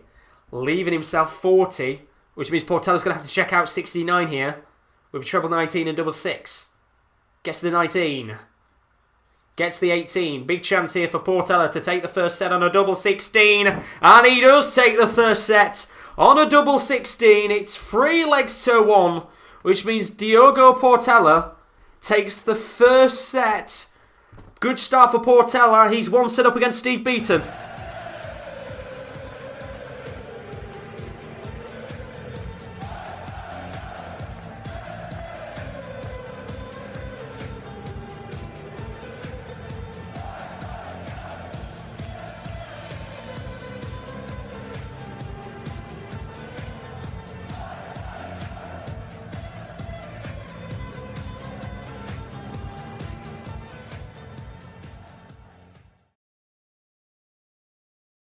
And that was a massive, massive start there for Diogo Portela against Steve Beaton. And Andy Humphrey put it perfectly in the chat.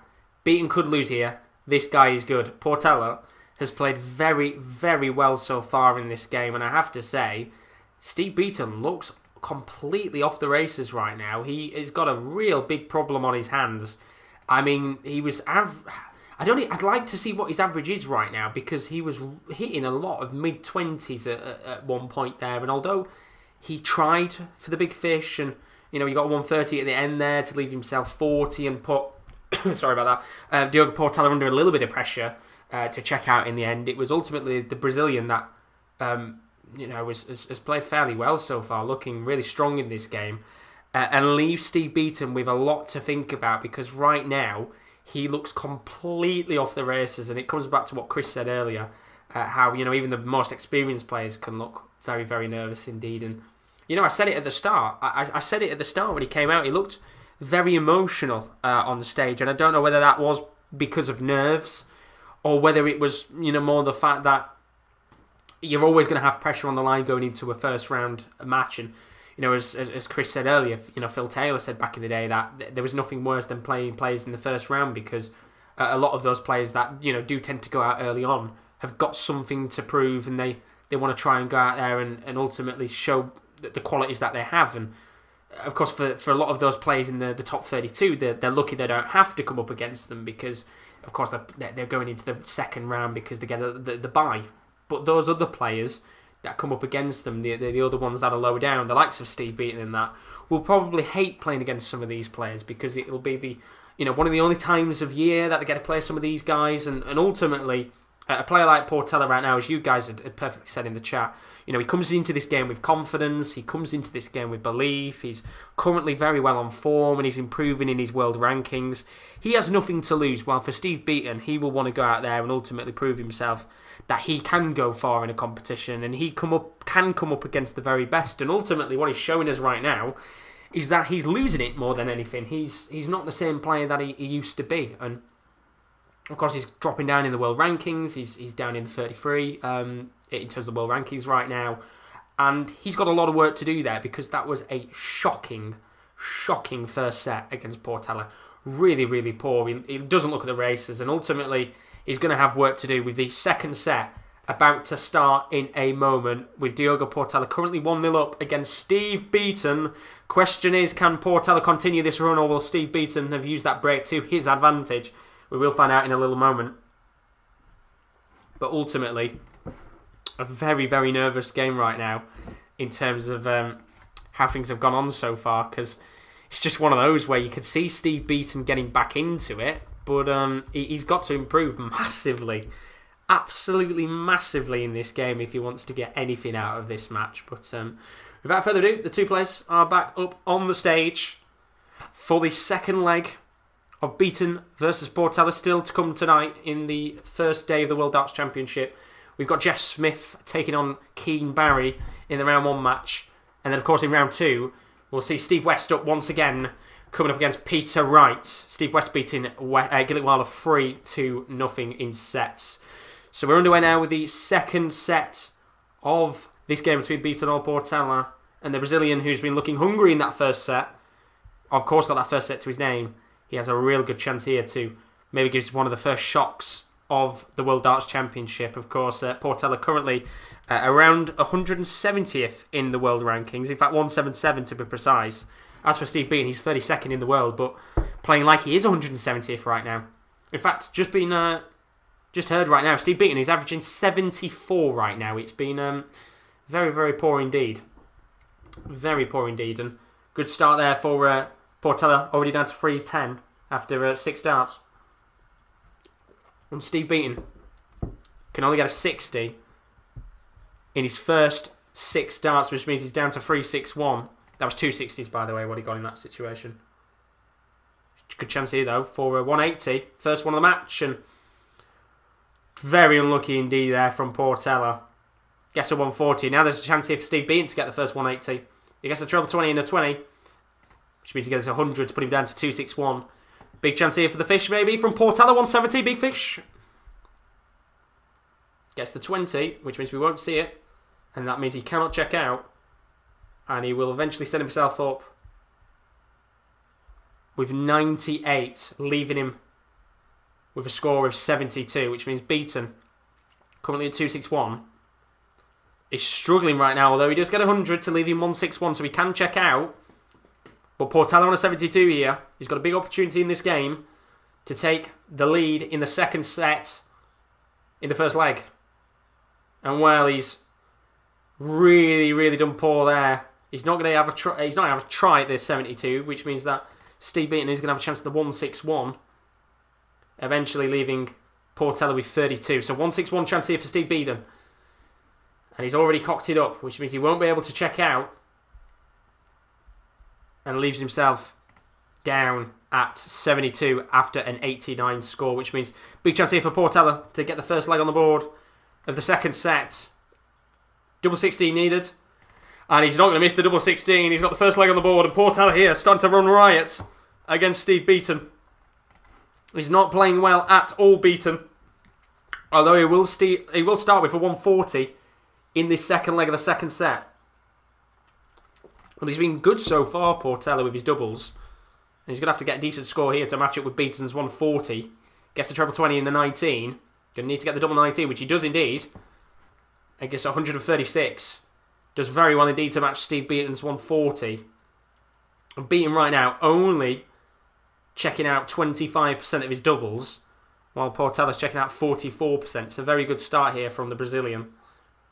And Chris put in the chat, winner of this game will play Glenn Durrant in the next round. Which, of course, right now, Glenn Durrant potentially playing against Portela, who gets himself 100. Which is good to see. Dad's 265. Steve Beaton up 3 or 2. It's a bit more of an even game, this one right now. Although, Beaton will get a 97. And he just hasn't been able to get into this game so far. Really struggling to get a foothold of this match. As Portela gets a treble 19. Tried to go for it again and hits the 19. And gets 95 in the end. Be very frustrated there. He does leave himself with 170 though. Good chance here for the big fish to take the second leg. And Steve Beaton, he's down to 105 himself. So good chance for maybe Steve to get a leg on the board. But he might go for the big fish here. 170. Gets the treble 20. He's going to go for it. And he just misses it. Gets the 5 and does get a 25, which leaves him with 90. Well, takes off 90, which leaves him with 80. Which means 105 here for Steve Beaton. He can't get. And there's another chance for Portela to check out the 80 with a treble 20 double 10. Can Diogo do it? Gets 20 on the board. Means he can get the treble 20. Gets the 20, means tops. And he just a little too high with that dart, which means Steve Beaton has to get the treble 20. He's hit the double 1. He's going to have to get the double 19 here. And he doesn't make up for his mistake. And Portela's back up once again with the double 20. A big chance here for the Brazilian to get that second leg on the board. And you can just see it's not Steve Beaton's night so far. And Portela here with a chance of the 40. He hits the 20. Double 10 now needed. Just wide of the marker. And gets the 10. It's poor from the two players. Steve Beaton needed a look and he's got it. Which means he's going for double 16. And he gets the double 16. Big leg there for Steve Beaton. It puts it 1 apiece in the second set. And that might be the leg that Steve Beaton needed to get back into this game. And Portela there will be fuming with himself that he didn't check out that original 40 he was left on. And ultimately now, could that be the opportunity for Steve Beaton to start getting a bit more confidence in this game? We still haven't had a 180 in this match. And Steve Beaton here starting off with a 58 with his first 3 darts. Not the start he wanted indeed. I've got on the fly in the room. And while you've got all the fans singing "Sit Down If You Love the Darts," it's lovely. Absolutely lovely to hear the fans all cheering as always. Very, very nice indeed, of course. Hopefully we can have fans back next year for the tournament in full, in swing, which would be very nice to see. But Steve Beaton down to 3-4-5. Portela down to 3-4-3. He's got a lot of work to do, and the Brazilian here gets a treble 20. Only gets a 20 there. Needs another double. And he doesn't, but 100. Not a bad score, and I think both players looking a little bit more nervous now. Portela, of course, taking that first set, looked quite comfortable.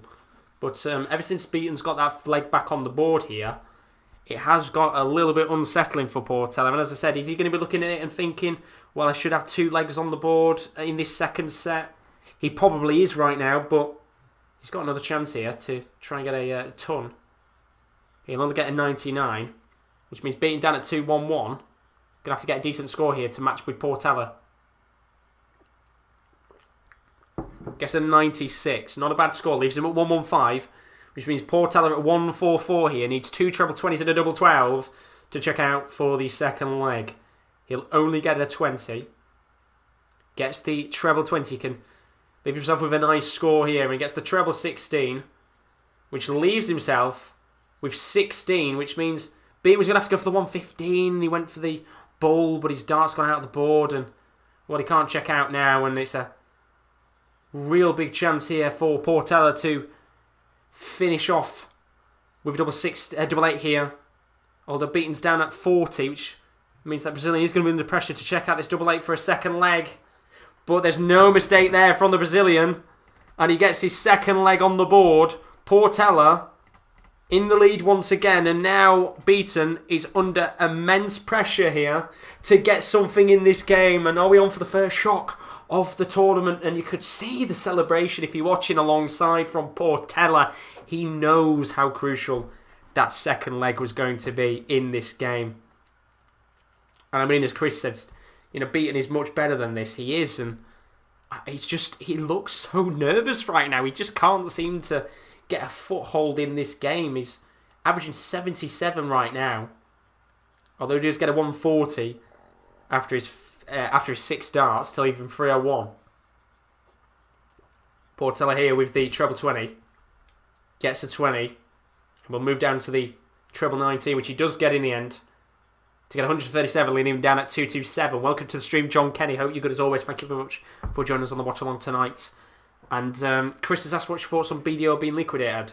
I'll come on to that in a little bit when this game has finished or at the break. But it's a shame to see, isn't it? It's a real shame. We still haven't had a 180 in the match so far, but Portela here on a 227 gets himself another 137 to leave himself down at 90. Steve Beaton at 201 here. He's improving a little bit, but he's still got some work to do if he wants to get back into this game. So Portela here on a 90. Treble 20 and double 15 to check out. Gets a treble 18. Leaves himself with a double 18. He gets the 18, which means double 9 for a great 90 check out. Oh, and it's just wide of mark, which means Beaton here with a 141. He's going to have to try and check it out. Gets the treble 20. He needs treble 19. Gets a treble 7, and that's incredibly unlucky. Can't check out, which means there that Portela has a chance here to go 2 sets up at the break. Double 9 to put the Brazilian 2 sets up. Big opportunity here in the game. The crowd chanting him on. He gets the 9. It was aggressive dart. Needs the 1. Now on for the double 4. And he gets the double 4. He's 2 sets up, Portela. And Beaton has got a lot of work to do to get back into this game. It's Portela 2-0 against Steve Beaton. I'll be back in a moment. 2-0 for Portela.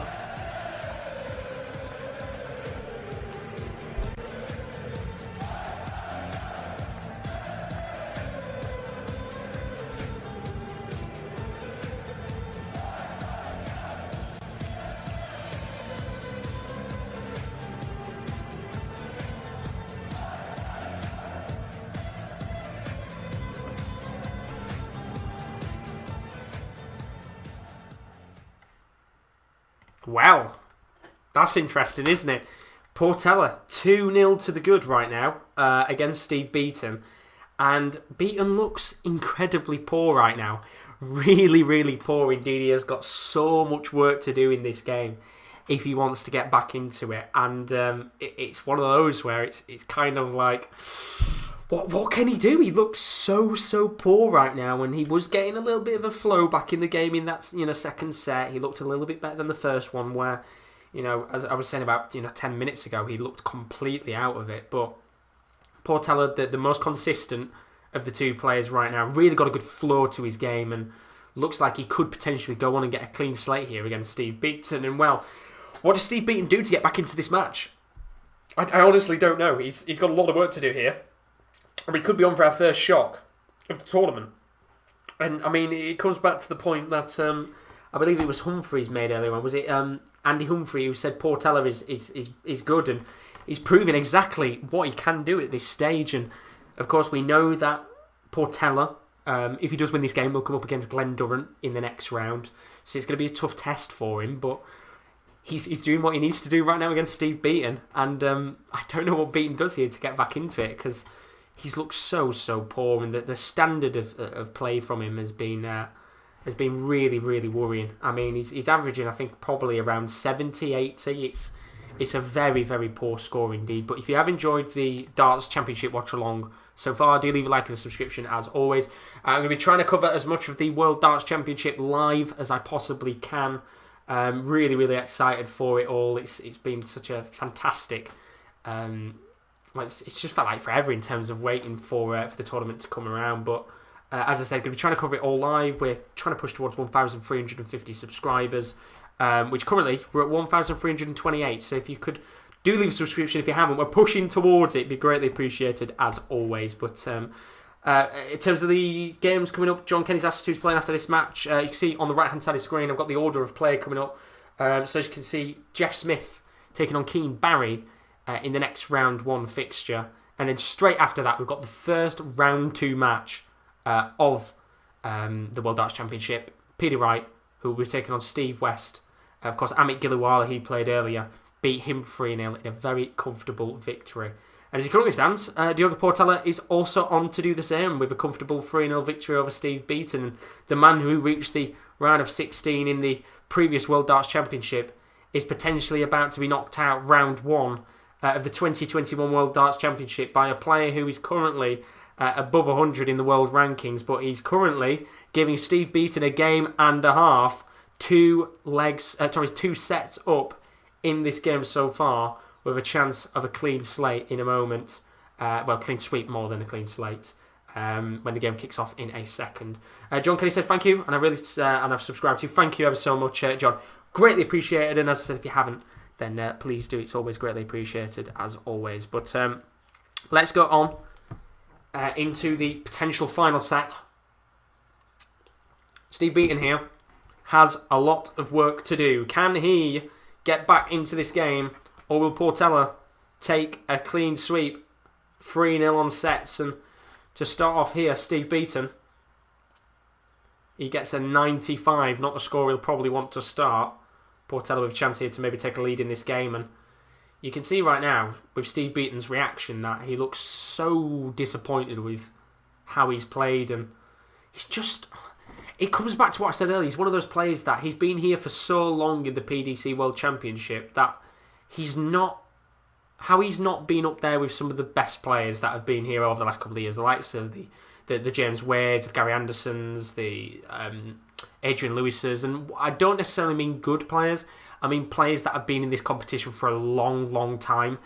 He should be up there, but he just never tends to go too far in these competitions, and he's got to improve here because he is about 10 minutes away from being knocked out 3-0 by Diogo Portela. John Kenny's asked who's your favourite team in the Premier League. I would have probably said Wolves as a favourite team. I mean, the team I support is Rotherham United in the Championship, but in the Premier League I would have said Wolves. I do like Wolves. Fun little side. They have a good little side on their day. But we still haven't had a 180 in this match, which is a real shame indeed. But coming into the 9th darts here, Steve Beaton currently on 207, Diogo Portela on 182, and it's been very rare that Steve Beaton's actually been in the lead of this game so far. In fact, of course, Portela is completely bossing right now, and he's going to have to do everything to be able to get back into this. And Diogo's down to 48 here, which means Beaton's under some pressure. Gets treble 20 and treble 20. He was thinking about the 180 there for a second, but he's changed his mind and gone for the 19. That puts him down at 68, which means Portela with a chance here to check out from 48. Gets the 16. Needs a double 16 here to get the leg on the board. He hits the 16. Double 8. And he gets the break of throw and the leg. 1-0 up in terms of the third set, first leg. And Steve Beaton are under severe... Well, he's under severe pressure right now. Portela really controlling this game. And now there's a chance here for a 180 for Portela. And he just gets a 140. Very unlucky there indeed from Portela to get 3-6-1 after 3 darts. Good start from him there as Steve Beaton gets an 86 to put him down to 4-1-5. Already giving Portela a real opportunity to take a lead in this second leg of the third set, and he's got another 140 here, and now he's looking hungry. Portela, he's really got into the game, and Steve Beaton here about 5 minutes away from being knocked out. And Chris has made a very good point there. The 3-2 Beaton prediction's gone out of the window, hasn't it? But Andy, you're completely right now. Uphill task for Steve now. He's got so much work to do here. He's got a lot of work. I don't know what he does to get back into it, because Portela down to 136, but Steve Beaton gets himself 134 to put him down to 221, which means Portela doesn't have to check out here. He can just sort himself out and give himself a decent finish, which he will do indeed. Eventually he gets himself 58 to leave him 78. Beaton's going to have to get a big score here at 221. Gets the treble 20. Gets another 20 on the board. Gets himself 100 there, which puts him down to 121, which means Portela at 78 needs treble 18, double 12 to go 2 legs and 2 sets up against Steve Beaton. Gets an 18. Leaves him with a chance to go for tops. He gets the 20, which means he's got a chance at tops now. And he gets tops. It's 2 legs, 2 sets. He's 1 leg away from the first shock of the World Darts Championship. And you have to give Portela credit here. He has outclassed Steve Beaton so far in this competition and in this game. And as this game has gone and he's improved and got more and more confident. And Steve Beaton here has looked really poor. Portela here with a treble 20 and a 20 and a 19 gives him 99 to start off this potential final leg and set.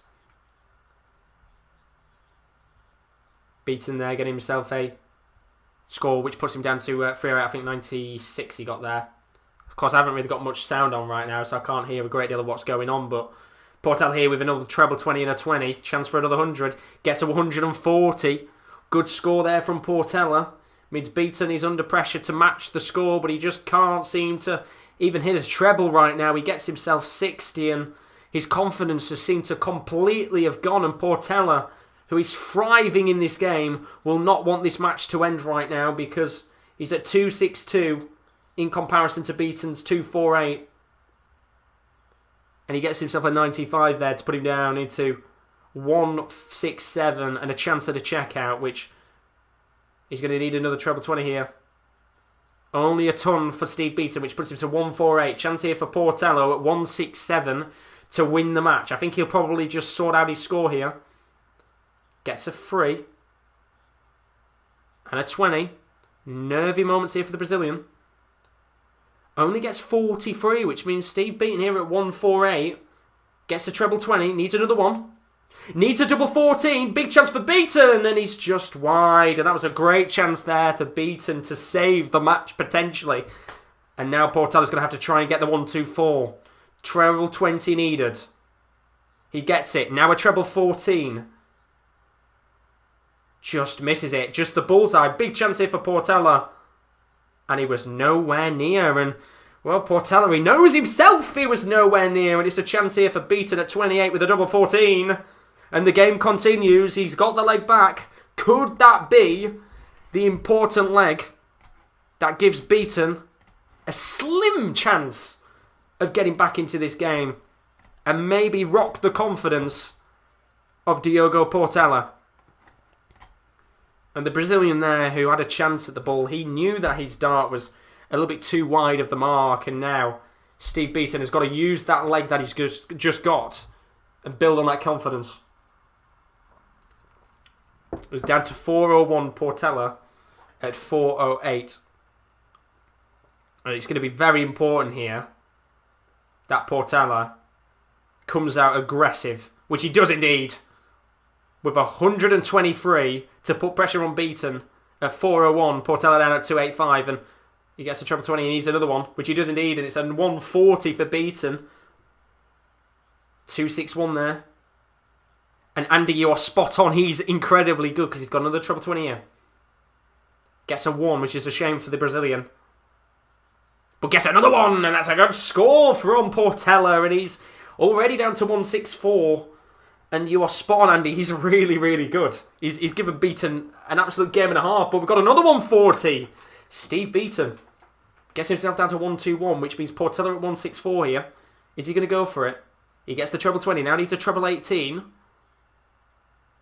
Gets an 18. He's not going to be able to get it this time, unfortunately for him. He gets 79. A real waste of a dart there on the 1, which means 1-2-1 here for Beaton. Treble 20. Gets the 11. Means for the bullseye, which he just misses. He gets the outer ball, and he's down to 25. Which means Portela at 85 here has got to go for it. Treble 15, double 20 to win the match. He gets the 19. Gets the treble 16. Double 9 to win the game. And he gets the double 9. What a victory for Diogo Portela, the man who many people probably didn't expect to win this game. He is in tears right now after winning what is surely one of the biggest games of his career, and that just proves how much tournaments like this means to some of the smaller players that play in this tournament. But he has just trounced Steve Beaton 3-0 in one of his biggest games, and that is a big shock there. But fair play to the Brazilian, a credible performance, and he wins this game 3-0. Massive game there. Congratulations to Diogo Portela. What a game indeed.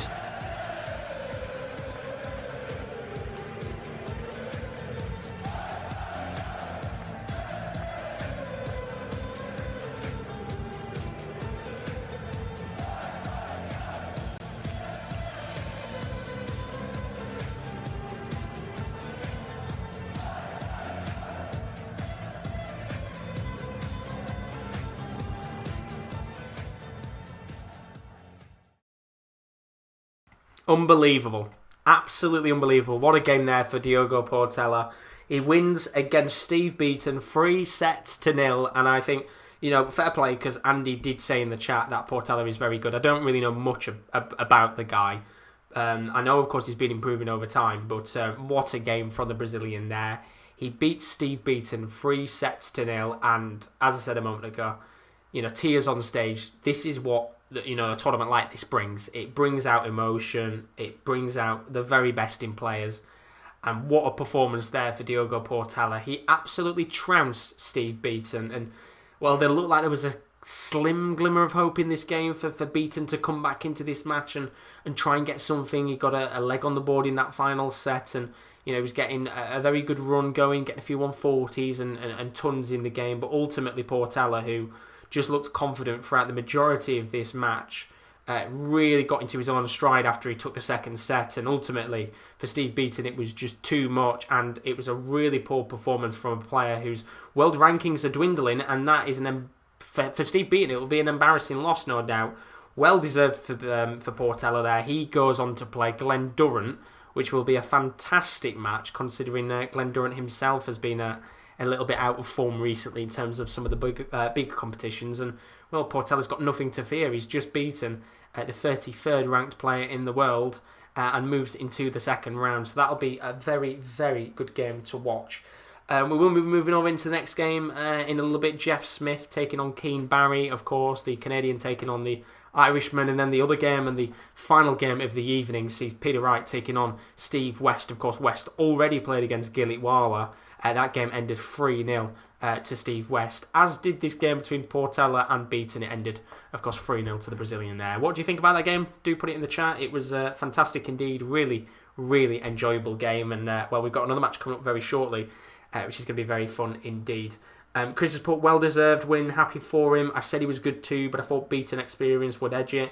And as I said, I don't really know much about the Brazilian guy. He's, Portela, fantastic for him. He played really, really well, and he just looks so confident on the hockey there, and of course it was a very good result for him in the end. Andy's asked, will you be streaming every match day, mate? I'm hoping I can. I'm looking to stream as much of it as I possibly can now. Whether I stream it all, I'm going to try my very best to. There might be 1 or 2 sessions where I can't stream it because I'm busy or there's some other things going on in the background, but I'm looking to try and stream as much of it as possible. So if you have enjoyed the watch along so far and you use the stream, do leave a like and a subscription as always. It is very, very greatly appreciated as we do push towards 1,350 subscribers on the channel, which is fantastic to see. And we do have a new subscriber, so thank you to whoever did subscribe very recently. It's very greatly appreciated indeed. As you perfectly put, Andy, that game against Glen Durrant, he's going to be a tough one. You know, Glenn Durrant has been out of form for quite a bit of time now. It's been ever since he played the Premier League of Darts and won it, that it's like it's cursed him a little bit. And for him, he's got to come into this game. He's got to try and... all I'm going to say is it's a tough test for Durrant. It's not going to be an easy game because Portela will be... it's Chris Support. Will Portela samber his way to a fairy tale story at the Ali Pali? He's certainly got a fantastic wing to his name, and just seeing the emotions again for the Brazilian there, it's lovely to see. And he's got a big game coming up in a few days' time against Glenn Durrant. Going to be a very good game indeed, that one. Ranked 12 in the world, of course, Durrant. Well, fair play to him. Well deserved. Well deserved. And Steve Beaton there, who will have ultimately never felt like he was fully ever in control on that stage at any given point. I said right at the very start, it was one of those where he completely looked nervous or something was on his mind at the very start of the match. You could tell before he even walked onto the oche that he looked very nervous. And Portela came on with a swagger, did his dance moves, of course, the start, his samba moves. It was fantastic indeed to see, and when he's somebody's way into the second round, it'll be lovely to see how he does, of course, against Glenn Durrant in a few days' time. In fact, that game against Glenn Durrant is coming up on the first session of Wednesday, so it won't be long before we see Portela in action again in round 2. That'll be tomorrow at probably around 9 o'clock. I would have said maybe 8 o'clock, depending on how quick the games finish. But for those of you wondering what games are on tomorrow, we've got an afternoon session which is going to be live around, I'd probably say around 12 o'clock when everything starts up. Ryan Joyce takes on Karel Sedlacek is what I want to say. I've got the hiccups now. Ross Smith takes on David Evans. William O'Connor takes on Neil Zonneveld. And then the next round 2 fixture sees Chris Dobey, who will be taking on the winner of this next game, which is Jeff Smith or Keane Barry. So let's move on to that next game now, which will be taking place in just a little moment's time. So there we go, that's the next one on the screen. So Jeff Smith taking on Keane Barry in this game. Going to be an interesting one, this one. I think probably the most open game of the night, I would have said, in terms of the players. I mean, a lot of people would have said Steve Beaton to go on and win it. I don't think many people probably expect Portela to go on and win, but I think this is a very open one. Now, Jeff Smith, he's a former BDO World Darts Championship finalist in 2016, of course, before the BDO collapsed. He lost that final to Scott Waite's 7-1, which is quite a poor result for him. But in terms of his PDC career, he's finished in the last 16 of the 2020 World Series of Darts final. That wasn't too long ago. He lost 6-3 in the end to James Wade. He hasn't made it past the first round of the PDC World Darts Championship in a few years. I think 2017 was one of his first ones. He's ranked 91st in the world right now. He's nicknamed the Silencer, of course. And then we've got Keane Barry, who is only 18 years of age. He's nicknamed Dynamite. He's ranked 18th in the World Darts Federation, the WDF, of course. Keane Barry made his PDC debut last year. He lost last year's first round to Vincent van der Voort 3-0. He was the winner of the 2020 BDO World Youth Championship. So be interesting to see how he does indeed. And I feel like I don't know whether I've got that right or not, but I swear he played... Who was the person that played Fallon Sherrock? It wasn't Keane Barry, was it, who played it? It was Keane Barry who played... No, it wasn't. I thought it wasn't. I don't know why. I can't remember who it was who Fallon Sherrock played against. It was... obviously, she played against Mensa Suljovic, and then she played against another youngster, wasn't it? It was another young kid who she played against. I can't remember the name of them exactly who it was, but somebody will tell me in the chat either way. Andy's put 3-2 each way next match. Tough one. I agree with you. I think it'll be a very, very tight game indeed. And then Chris has put, I hope Leighton Bennett follows in Keane Barry's footsteps. I'm sure we will see him at some point. And then Andy's put, I like Duzza. If Glenn turns up, he could hit 10. He could hit could hit easy, but if he plays off Portela, could take him out. And I agree with you. It all depends what Duzza turns up, and as I said before, it brings out the very best in players. So realistically, you'd kind of expect Glenn Durrant to turn up and go for it. Rowan there, buzzing with Barry. Yeah, if you want. Cheers, lad. take them out. But yeah, it should be a good game indeed. If you want any of them, you can have them. You got They're way too much. But I didn't get to eat more. Be alright though. Cheers, mates. Who's been winning? Currently, Steve West beat Gilitwala 3-0. So Go West went 1. Yeah, and then Steve Beaton lost to Portela 3-0, which is a shock. Oh, what a name though. Portela. That's a class Diogo name. Portela as well, the Brazilian. Oh, that's a great name. Do you need Big it? name. I'm all good. Cheers, mate. Oh, good. Oh, Go on. are you able to get something else in your hand? Yeah. Go on, let me squeeze the mayonnaise to your hand. Alright, right. Cheers, mates. Go on, Bazza! Buzzing with Bazza there. Obviously, we know who he wants to win this next game, Barry. Big thanks to Rowan there. Chris said, "Say hi." He's just gone out of the room, which is a shame. I'll say hi for him anyway a little bit later on. But yeah, we'll have Rowan join us at some point actually for the darts. We'll have him come on at some point, and then of course Chris in the chat as well will join us for some of the darting games too. So do keep your eyes out on the channel because it won't just be me all the time here for 4 hours. Getting drunk on stream. We'll have the boys on as well. But we had a Nando's at the start, hence why I just thought it'd come in. He cleaned the room, bless him. Isn't he a lovely guy? He's fantastic. But let's talk about this next game. I said Jeff Smith taking on Keane Barry. It's one of those games that I think is going to be very even. I think this could be a tight one. I think I said in the end that I'd expect Jeff Smith to win this 3-1 or 3-2. But don't count out the youngster Keane Barry. He's only 18. He's young. You know, He's going to come into this thinking, give it my all, give it my very best shots at the end of the day, and it'll be interesting to see how these two players kind of come up against each other. It was Ted Everts, that was it. I couldn't remember the name of the person that she played. I knew it was a young kid because the atmosphere was hostile for him, and I felt so sorry for the kid. But Ted Everts is the name. I thought it was. I don't know why I had Keane Barry in my head, thinking it was him, but I searched it up. They had actually played each other, but not in a proper professional game. It was like a just like a little fun match that was going on over COVID, I think. So yeah, but Chris has put Keane Barry to win 3-2, but could go either way. As I said, I think 3-1 or 3-2 this is ending to Jeff Smith. That's my guess, but as Chris has perfectly put, I think this can go either way, to be honest. It's one of those games where anyone can win it. I wonder who will in the end. Well, I've got hiccups for a second here. My apologies. This is what happens when you lie for 2 hours. I mean, Chris has put they look like each other, to be honest. You're not wrong on that one. You're not wrong on that one, Chris. So we'll be underway with that game in a little moment. We are at about 5 to 8. As I said, we've got one more game coming up after that, which is Peter Wright taking on Steve West in that round 2 fixture. Once again in the round 2, of course, if you don't know, it is still first to 3 legs to make life a lot more easier in terms of getting through these games. As Chris alluded to earlier, the sudden death rule isn't available anymore, which is shit in my opinion, and I can say that because we're not monetized tonight, so I can swear as much as I want. But it's an awful rule. I don't get why they've got. It's not an awful rule. It's an awful decision to take the rule out. I don't know why they've got rid of it in the end. It's stupid on their behalf. I know they don't want games to overrun, but I'm guessing it's to do with the whole COVID situation, that they want this done by 10 o'clock so they can get all these people out because of the drinking situation.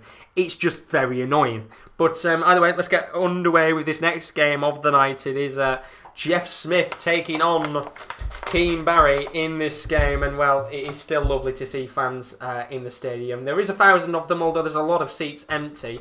And it does make me a little bit jealous that I'm not there, because I was originally going to go and book tickets to go and go to the PDC, but well, there ain't going to be any fans tomorrow, is there? Because the whole tier 3 shite that's going on.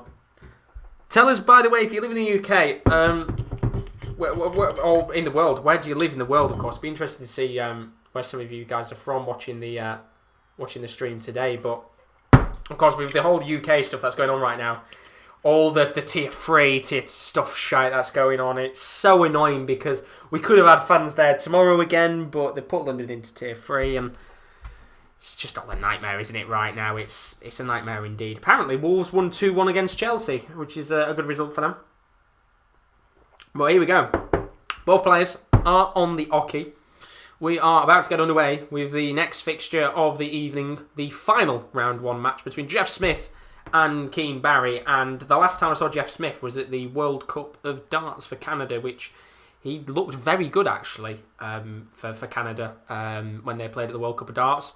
As for Keane Barry, as I said, played last year with the World Darts Championship. He's very young. He's only 18. He's fresh on the block. Played in the tournament last year. Lost 3-0 to Vincent van der Voort, which is correct. At least I know that my research is much more correct than I thought it was. But yeah, he lost 3-0 in the end to the Dutchman last year. And he is the winner of the 2020 BDO World Youth Championship. But the BDO doesn't exist now, which is a real shame indeed. It's sad to hear, isn't it, with the BDO, especially with what happened at the beginning of the year. 2020's been a shite year, hasn't it? It's killed a lot of things off. It's ruined a lot of people's years. It's year at the very least, might be years depending on what happens, but it's a real shame indeed. But what it hasn't killed off is the World Darts Championship. Of course, for the youngsters, tournament's odds are 250 to 1. His hometown is Duleek. He's only 18. He's Irish. Going to be interesting to see how the youngster does. He's got nothing to fear, and should be a big game indeed. So without further ado, let's get underway with this match. Jeff Smith taking on Keane Barry. And the game is underway. This will be a very, very good match. And it could be a good start here. And 121 there for Keane Barry to start off is a very, very good score indeed. As for Jeff Smith, he starts off with a 60. So Keane Barry, who will be looking to try and improve from last year's round 1 exit to Vincent van der Voort. We're looking to improve. Well, Jeff Smith here on for a 180. And he's just hit a 140, which is a real shame for him there. But I wonder what he can do in this game, because it should be a good match. It's youth versus experience. And I've got to say, Keane Barry's got a very quick throw about him. He's got a really quick throw. Jeff Smith, I wouldn't say Jeff Smith likes to take his time. He's kind of got the average throw for a darts player. But Keane Barry tends to kind of launch them very quickly. And it seems to be working for him so far. He gets the treble 60 here and another treble 20. And he gets the 180.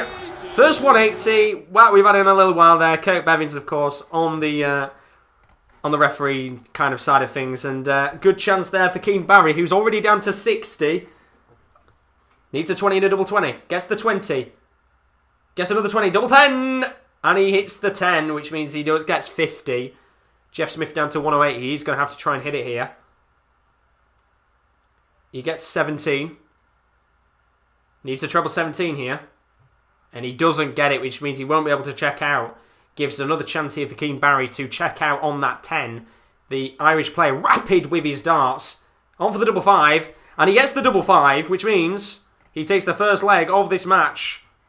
Very good start here for Keane Barry, the youngster, who looks very confident in that first leg there. Very pacey darts. And a very good start for the youngster there. Up one leg in this match. Very good start indeed. He's going to start off here, the Irishman, with a very good 134 score. He's looking confident on that stage right now. And, well, there we go. The darts, the scores are back. They went for a second there. And Jeff Smith gets 136 here to put him down to 269. But look at the pace of this guy. He gets a double 20. Gets another 20. He gets another double 20. He's on fire. He's reminding me of rapid Ricky Evans. With how quick his darts are. Of course, he's nowhere near as quick as Ricky Evans, but he's certainly giving his best shot here. A very good Ricky Evans attempt, and it's working for him right now. He's rapid. I'd love to have seen Ricky Evans versus Keane Barry, because his pace is electric. Gets a 20 here. Now a double 19. And an 18. Gets himself a 95. Puts Keane Barry down to 132. Jeff Smith on a 210. Going to have to get a good score here, because the Irish youngster is looking very good in this first starting few legs of the match. The Canadian there getting 58 to put him down to 152, which means a chance here for Keane Barry to check out at 132. He goes for it, gets the outer ball, gets the 19 in a treble 20, which sets him up with 28. Good score there, 104 from the Irishman. Jeff Smith going to have to hit the 152. He only gets a 20, which means Keane Barry has got a chance here to go 2 legs up. Double 14 is required. Just misses. Gets the 14, double 7. And it's just wide, which gives the Canadian here a chance at a 111 checkout, which he's going to have to go for. And this will be a very good checkout to Make sure that the youngster doesn't get complacent here. It was Andy's put. He's a very experienced player. Very experienced player. And the last thing you want to do is give an experienced player a bit of confidence into this game. But he doesn't check out, which gives another chance here for Keane Barry. He gets a 7. Now he gets a 3. Going to have to hit the double 2, and he's missed it. Which means a chance here for Jeff Smith on 70. Good chance here for the Canadian to get back into it. He only gets a 4. Now a 16. Which means a bull. And he gets the ball. That is a great check out there. A 70 check out from Jeff Smith. And the complacency there of Keane Barry has given Jeff Smith an opportunity to get right back into this game. It's 1 leg apiece in the first set. Jeff Smith there showing his experience. And Keane Barry might have to just slow down a little bit here. He's been a little bit too rapid, I think. He's got to compose himself. And you can see now, he's just slowed down very slightly, but he gets 100 here in his 6th dart. Got the hiccups now. 2 seconds. Might be a chance here for a 180 from Jeff Smith. He doesn't get the 180, he gets the 140. Well, it's time to get hiccups, isn't it? Gets the 20, 19. Poor score there. Treble 20 here for Jeff Smith. Another treble 20. And a maximum there. It's 180 from Jeff Smith to put him down to 1-2-4. The experienced Canadian now getting a foothold of this game after that first leg. I mean, even Chris has said Evans versus Barry would end very quickly. We'd be done within about 10 minutes. We'd be on bloody set 3 after about 5. Honestly, mental. Chance here for Jeff Smith. He's going to be able to check out the 1-2-4, so he'll just set himself up. Down to a 32, but Keane Barry here gets himself 100 just to make things a little bit interesting. But a chance here for Jeff Smith to take the lead. Double 60 required. He gets the 16. He's going to have to get double 8 now. Just misses double 8. Double 4. And he's missed it. Which means here, Keane Barry on a 1-2-3 is going to have to try and check this out. Only gets a 19. Gets the treble 18. Now for the ball. And he just hits the outer ball, which means there's a chance here for Jeff Smith to take out that double 4 and go 2 legs up. Just wide of the mark. But he gets it this time. And Jeff Smith goes 2 legs up against Keane Barry. And that electric start for the Irish youngster means he's going to have to calm down a little bit here. With the teenager who was racing a moment ago. Going to have to calm down a little bit here. Jeff Smith looking very confident right now, but you can see here Keane Barry just taking a moment to compose himself. And does very well indeed with 140 in his first darts of this 4th leg. Can he get a run in this game? Jeff Smith, who follow me on Twitter and who I talk to, going to DM me if he wins any. He will, won't he? He will. He will. He'll see in the chat. He'll come on the Sports Corner. He'll see, Chris, what you've been putting. He won't be happy. But there's a chance here for 180 from Jeff Smith. He just misses it and gets a 99 in the end. And Keane Barry here, the pace was great at the start, but ultimately I've got to say that it's... I think Jeff Smith knocked a bit of his confidence here. Jeff Smith currently at 214 to Keane Barry's 250. Jeff Smith getting a 60 here, which gives Keane Barry a good chance if he can get a treble to get back into this leg. Gets a 20. Very low in that, 20. And only just gets 60. Very lucky there with that dart. So 154 for Jeff Smith. Gets a 19. Gets a treble 20. And a 19. Very good score there. Means that he can, of course, check out with 56. Keane Barry's still too far behind, but he gets 100 to leave him on 90. Means 16 and a double 20 for Jeff Smith to take the opening set of the game. He gets 20. Needs double 18. He hits 18. Double 9. Oh! Just wide there from Jeff Smith, which means chance for Barry here. Treble 20, double 15. Gets a 20. Gets another 20. Got to hit the ball, and he hits nowhere near. Which means a chance here for Jeff Smith with 1 and double 4. to take the first set of the game, which he does indeed. Jeff Smith with the 1 on double 4 there. First set of the game goes to the Canadian, the youngster, who had a great start to the match. Ultimately, he's been trounced by the experienced Jeff Smith. First set goes to the Canadian.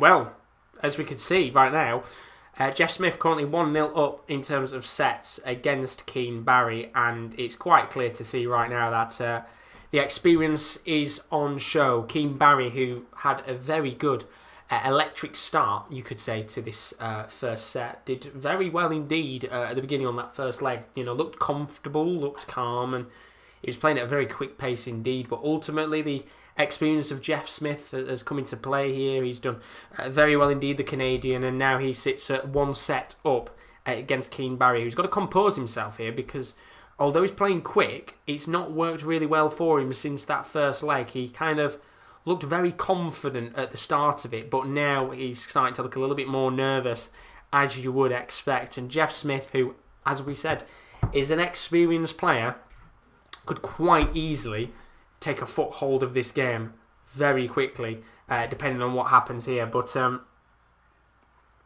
he doesn't look too bad, Keane Barry. He just needs to calm himself, because I think we've seen Ricky Evans before. Ricky Evans is a very, very quick player on his day. It could be fantastic to watch, but I think sometimes it lets him down in how quick he plays. He doesn't get a chance to really compose himself when he's going for a finish, and sometimes because he doesn't get a chance to compose himself, ultimately it costs him in the end, because he's trying to just very quickly put the darts into the doubles or trebles. Same situation here for Keane Barry right now. That first leg, he was doing fantastically well, but ultimately, maybe in this situation, just take a little bit more time to take that on the darts. That pacing of how quick he's been playing might just cost him a little bit. But as much as you can say about the pacing of it, you can also say at the same time that Jeff Smith is playing incredibly well indeed, and looks like he could maybe go on and get another set to his name here, or maybe potentially win this 3-0. But as I said, I still think that this has probably been the closest game of them all so far in terms of that first set. You know, at least Keane Barry's giving it a go here. I mean, Steve Beaton, he's already playing probably better than Steve Beaton did over 3 sets, which, no offence Steve Beaton, but he just played incredibly poor, and I think he'll want to very quickly forget about this World Darts Championship altogether. But as always, if you're streaming, if you enjoyed the Darts Watch Along so far, do leave a like and subscription. As always, it is very, very greatly appreciated as we push towards 1,350 subscribers. We've had another new sub, so thank you very much indeed. It's greatly, greatly appreciated. We will be live again once tomorrow, 12 o'clock, for the afternoon session, which will be the likes of Ryan Joyce taking on Karol Sedlacek, Ross Smith against David Evans, William O'Connor against Neil Zonnerfield, and Chris Doby, who will be taking on the winner of this game, Jeff Smith or Keane Barry. As it currently stands, he'll be taking on Jeff Smith in the next round, who's currently 1 set up to 0 against Keane Barry, who needs to just calm himself a little bit here, because so far he's had an electric pace to the game, but it's not working out against the cool and calm collected Canadian that is Jeff Smith. I mean, he's only 18 years old as well, Keane Barry, which, credit to him. He's given him a very interesting game so far, but there's still a long way to go in it. Without further ado, let's go back into that second leg. 1-0 to Jeff Smith as it currently stands. The question is, can Keane Barry make the most of his chances this time? Let's find out.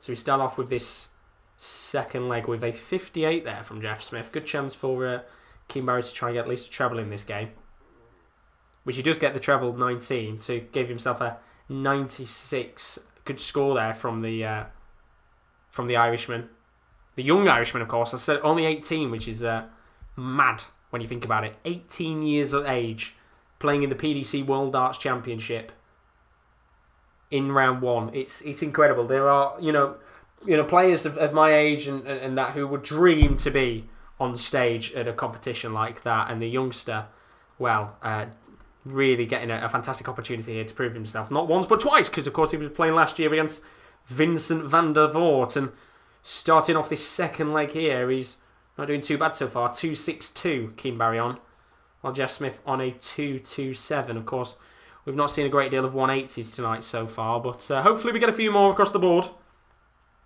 Jeff Smith down to a 1-3-2. But Keane Barry keeping close. 2 double 18s there means he gets a 1-2-8. Puts him down to 1-3-4. Jeff Smith here going to go for the 1-3-2. Gets one bull. Gets a treble 14. Good chance of the tops. And he just misses. And that was a great chance there for a 1-3-2 check out from the Canadian. Barry on a 1-3-4 though. He's not going to be able to check out, but can get himself a 56 to leave him in a better position for a check out. But he might not get it because there's a 20 here for Jeff Smith. Double 10 for the Canadian. Misses the first one. Gets the 10 on the second, which means he needs a double 5. And he's just under the double 5, which means he goes down to 5. Keane Barry has a chance here on a 78. Gets an 18-20. Needs the tops. And he's just wide of the mark. 38 there for the Irishman, which means Jeff Smith let off again. He only needs 5. Gets the 1. Needs a double 2. And he's comfortable and calm this time. Gets the double 2 in the first leg of the second set. Goes to Jeff Smith. He's cool, he's calm and collected. And once again, as I said before, the pacing of Keane Barry might be costing him here. Not really got much of a chance to be able to settle when it comes to his finishing. Jeff Smith doing very well so far. The Canadian there gets a 42 to start off his second leg of the second set, and even now what I'm hearing on the commentary they're saying about him just calming it down a little bit, not necessarily the pace of his shots, but just take a little bit more time when it comes to the opportunities, because as I said, like when we see Ricky Evans play, just the pacing of the throws means he just doesn't get much time to be able to compose himself with the finishers. But as we keep going here in this second leg of the second set, Keane Barry currently down at 250. Jeff Smith gets himself down to a 300. So Keane Barry here, maybe with an opportunity to take a bit of a lead in this second leg of the second set. Can he do it? Jeff Smith here down at 300. Gets himself a double 20. Might go for the 180 here. We haven't seen many of those tonight. He doesn't, sadly. But he will get 100, which is a very decent score as he tries to keep close next to Keane Barry, who's currently at a 156. He won't be able to check out in this situation, but he will get another 3 darts to get the second leg of the second set on the board. Treble 5 and a 20 here for Jeff Smith. Some poor darts there. 45 keeps it down to 145, which means a chance here at 56 for Barry. He hits the 16 and he needed a double 20, but he only hits the 20. Which means a 145 needed here for Jeff Smith. Gets a 19. Gets another 19. And gets a 7, which means Keane Barry with a chance here at the 20. Well, he needs a double 10. He gets a 10, double 5. Gets a 5, which means he can't check out. And once again, the pacing of the darts is costing him. 14 missed darts at a double. Which gives Jeff Smith a chance here. But he can't check out, which means another chance here for Keane Barry at 20. Double 10, he needs this. And he gets it first time, and well, the pacing of his finishing might have been poor so far, but he doesn't miss the double 10 this time. And he puts it 1 leg apiece in this second set. And that might be the leg that Keane Barry needs to keep himself in this game. 59 there for Jeff Smith in the third leg of the second set. And well, Keane Barry, I said, he's only 18. He's a youngster in this competition. He will be feeling proud of himself so far. He's keeping a tight game against Jeff Smith, but it won't count for anything. I mean, Chris has put quick throws like Barry and Evans when they come to double should compose themselves. Exactly. Just take a step back for a moment. We're not necessarily saying about taking, the throws a little bit slower. Just take a moment, step back, compose yourself, and then go for it. And it might work off so much better for them rather than just going, right, double, double, double, and usually being a miss, miss, miss. But as he currently stands in his third leg of the second set, Jeff Smith down at 222. Keane Barry gets himself down to a 2-5-1. So the Canadian with an opportunity here in this game to maybe take a little bit of a foothold in this third leg. It's been much tighter than we thought it might have been, but Keane Barry here giving him a good game so far. Jeff Smith down to a 1-2-6. And he'll have plenty of time here to check out with Keane Barry on a 1-5-1. Gets the treble 19. Needs another one, which he just doesn't get, unfortunately, for him. But he can get a ball, which is nowhere near. He gets an 85. That puts him down to a 41. Keane Barry here at a 1-5-1. Not going to be able to check out after hitting a 20, which means a chance here for Jeff Smith at 41. You'd assume he'd hit the 1 on the tops for... I know he's got a 5 here. Going for double 18. I assume it's his favourite double. But he doesn't hit it. And leaves himself with 36, which means a chance here for Keane Barry to check out 91. Gets a 19. Gets a 20 and he can't check out. And again, the composure there is poor from the Irishman. And it's a double 18 here for Jeff Smith. Just a little bit too high. But he gets it this time. And Jeff Smith gets the second leg on the board for the Canadian. It's the fourth leg of the match now. And Jeff Smith takes the lead, 2-1 on legs. Could be a chance here to scoop up a second set against the youngster. Very good chances indeed in this game for him. But Jeff Smith here, starting with his darts, gets 2 double 20s, a chance for the 180, but he gets 129, which is a real shame for him. It's a very nervous game, isn't it? I mean, for Keane Barry, it's a nervous game. Not for Jeff Smith. He's looking calm. Double 20 here for Jeff Smith. It could be another ton there for him, and it isn't, unfortunately. It goes to 287 for Jeff Smith. 301 for Keane Barry, but he gets another ton there, and I think you can see now a bit of frustration in Keane Barry. He knows that this game is starting to get a little bit too far away from him, but he's still in this match, and he just needs to keep calm in this game. Keane Barry gets another treble 20. He gets 95 there, very poor indeed. Just to far, do you think Data Hedman and Lisa Ashton will go? It's a tough one. I think Lisa Ashton's got a fairly decent game. I'm pretty sure it was Lisa Ashton that had a decent match. She plays Adam Hunt, which isn't a bad game for her.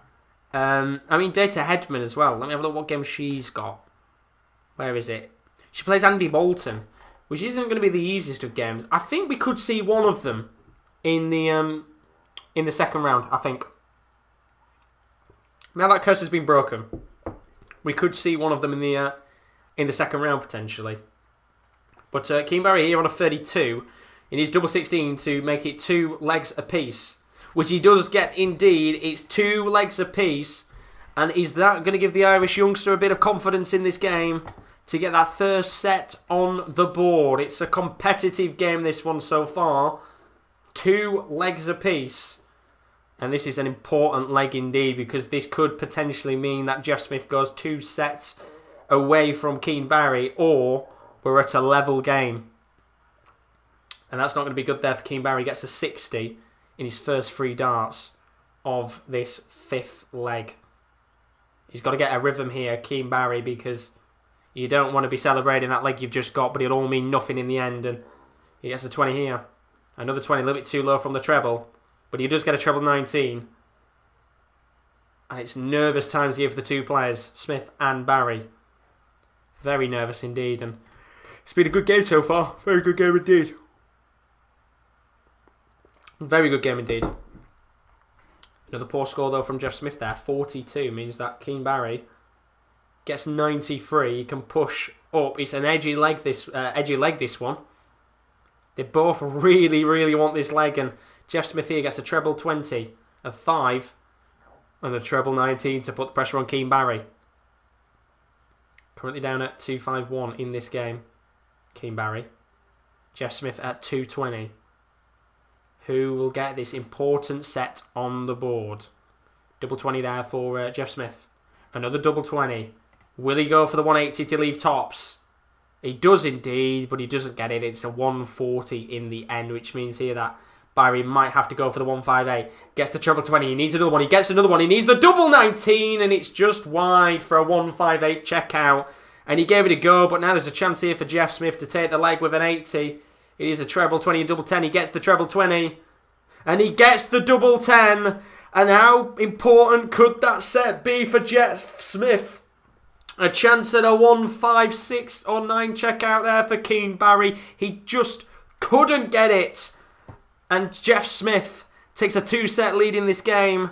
I'll be back in a moment. 2-0 to Jeff Smith.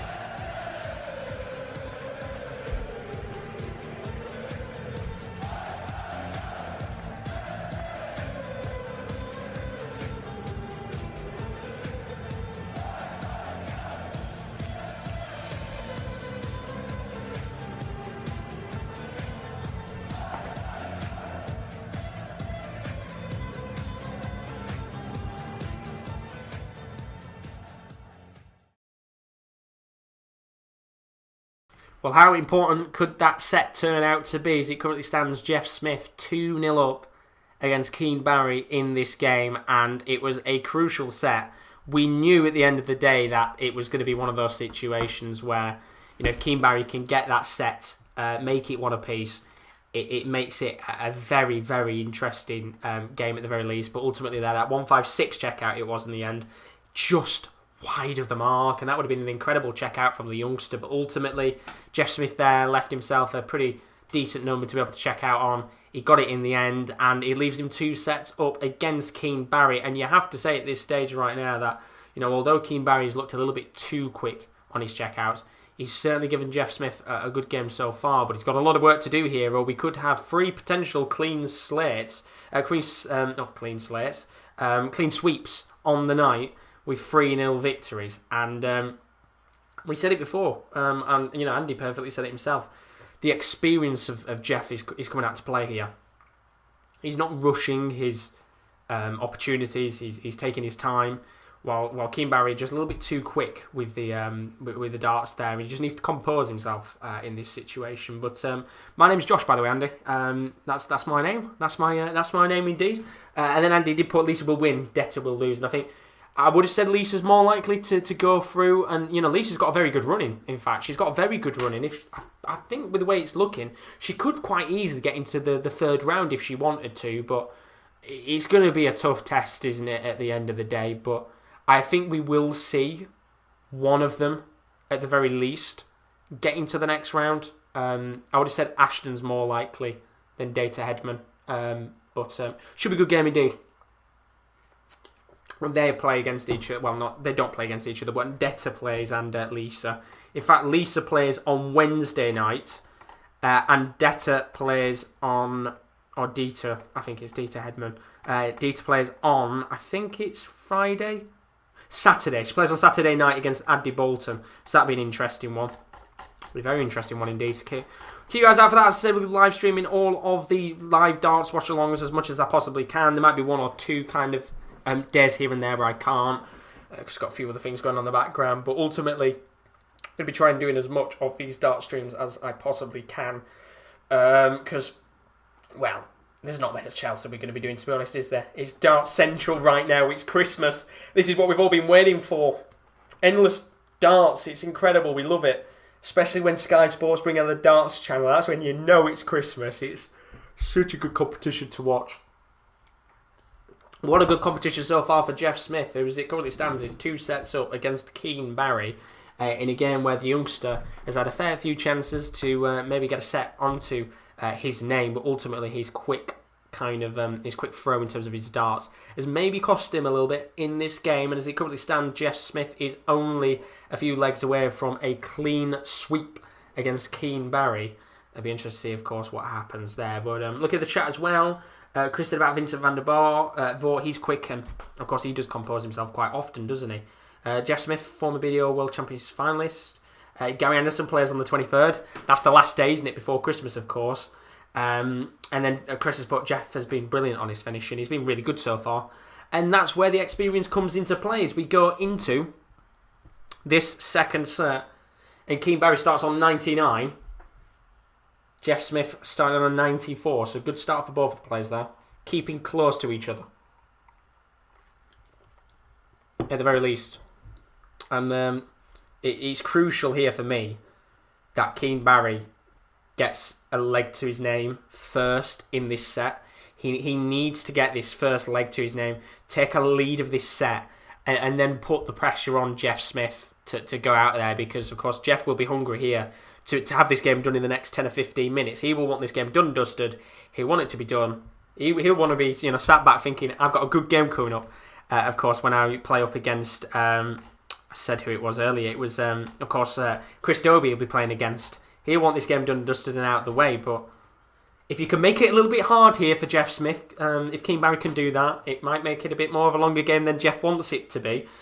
And he's already down to 70, while Jeff Smith is currently at, I think, 230 in the end. So chance here for Keane Barry. Needs double 16.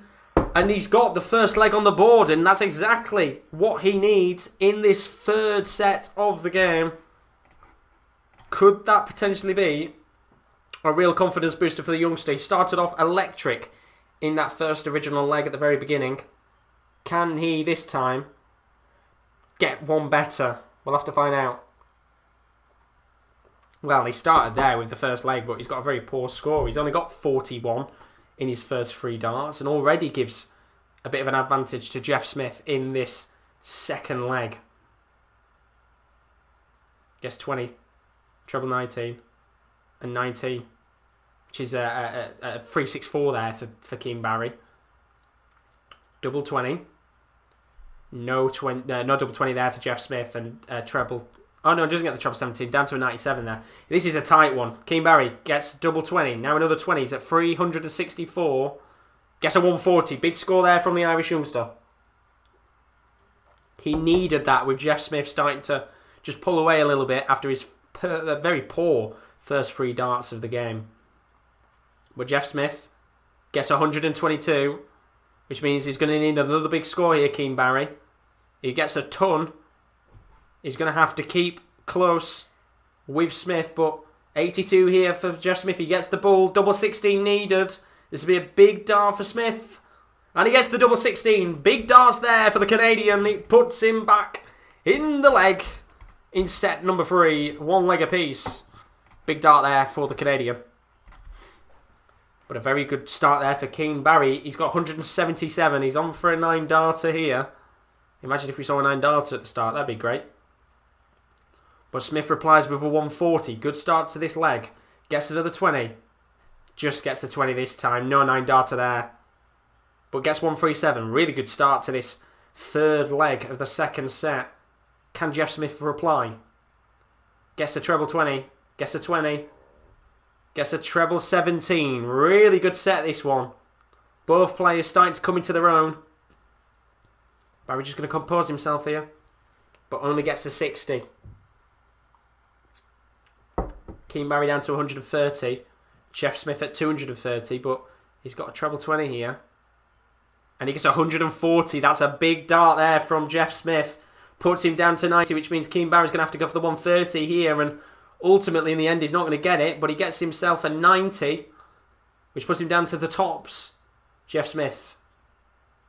Oh, he gets a 1 after the 90. He's going to forget treble 19. Good chance here of a double 16. Just wide. Which means Keane Barry here has a chance to go 2-1 up. He's got 40, hits the 20, but gets the double 10. And although I've been saying about his quick pace, maybe costing him a little bit, it certainly didn't that time. 2-1 up in legs in this third set. Could he maybe get a set back to his name? How are we doing, Reese? Hope you're all good, buddy. Good to see you as always, lad. Up the darts. We fucking love to see it. Good to see you, buddy. I haven't seen you in a while. I'll give you a message on Snapchat in a bit. Good to see you as always. But good start there for Jeff Smith. Got himself a good score on the board there. Barry as well getting 100 to start off his first 3 darts of this 4th leg. Gets himself a 20 here. Now a double 20. 140. Great darts here from Keane Barry. He's really getting into it. Currently averaging 100 in this set. Of course, he's only really just started. But both players really starting to come into their own now. We get another 140 here from Jeff Smith to leave 208. How can Barry respond? And well, that's a poor dart there from Barry. He's only going to get 35. after missing one of his darts at the board. Could that give Smith a real way to get back into this match? And when he's got 2 double 20s here, he's got a real chance of getting the treble 19. He's gone for the 16 instead to leave himself with 72. Which means Jeff Smith needs 72 here. Gets 16. Gets another 16. Now needs tops. And he just misses tops there. Very, very unlucky indeed. Which means a 130 here for Keane Barry. He needs treble 20 in a bull now.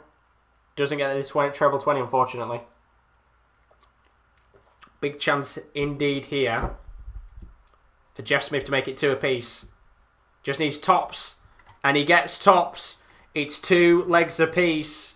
This is a massive, massive leg indeed. And Keane Barry needs to compose himself here, because if he loses this leg, then Jeff Smith will be going through with a clean sweep. 3-0 against Keane Barry.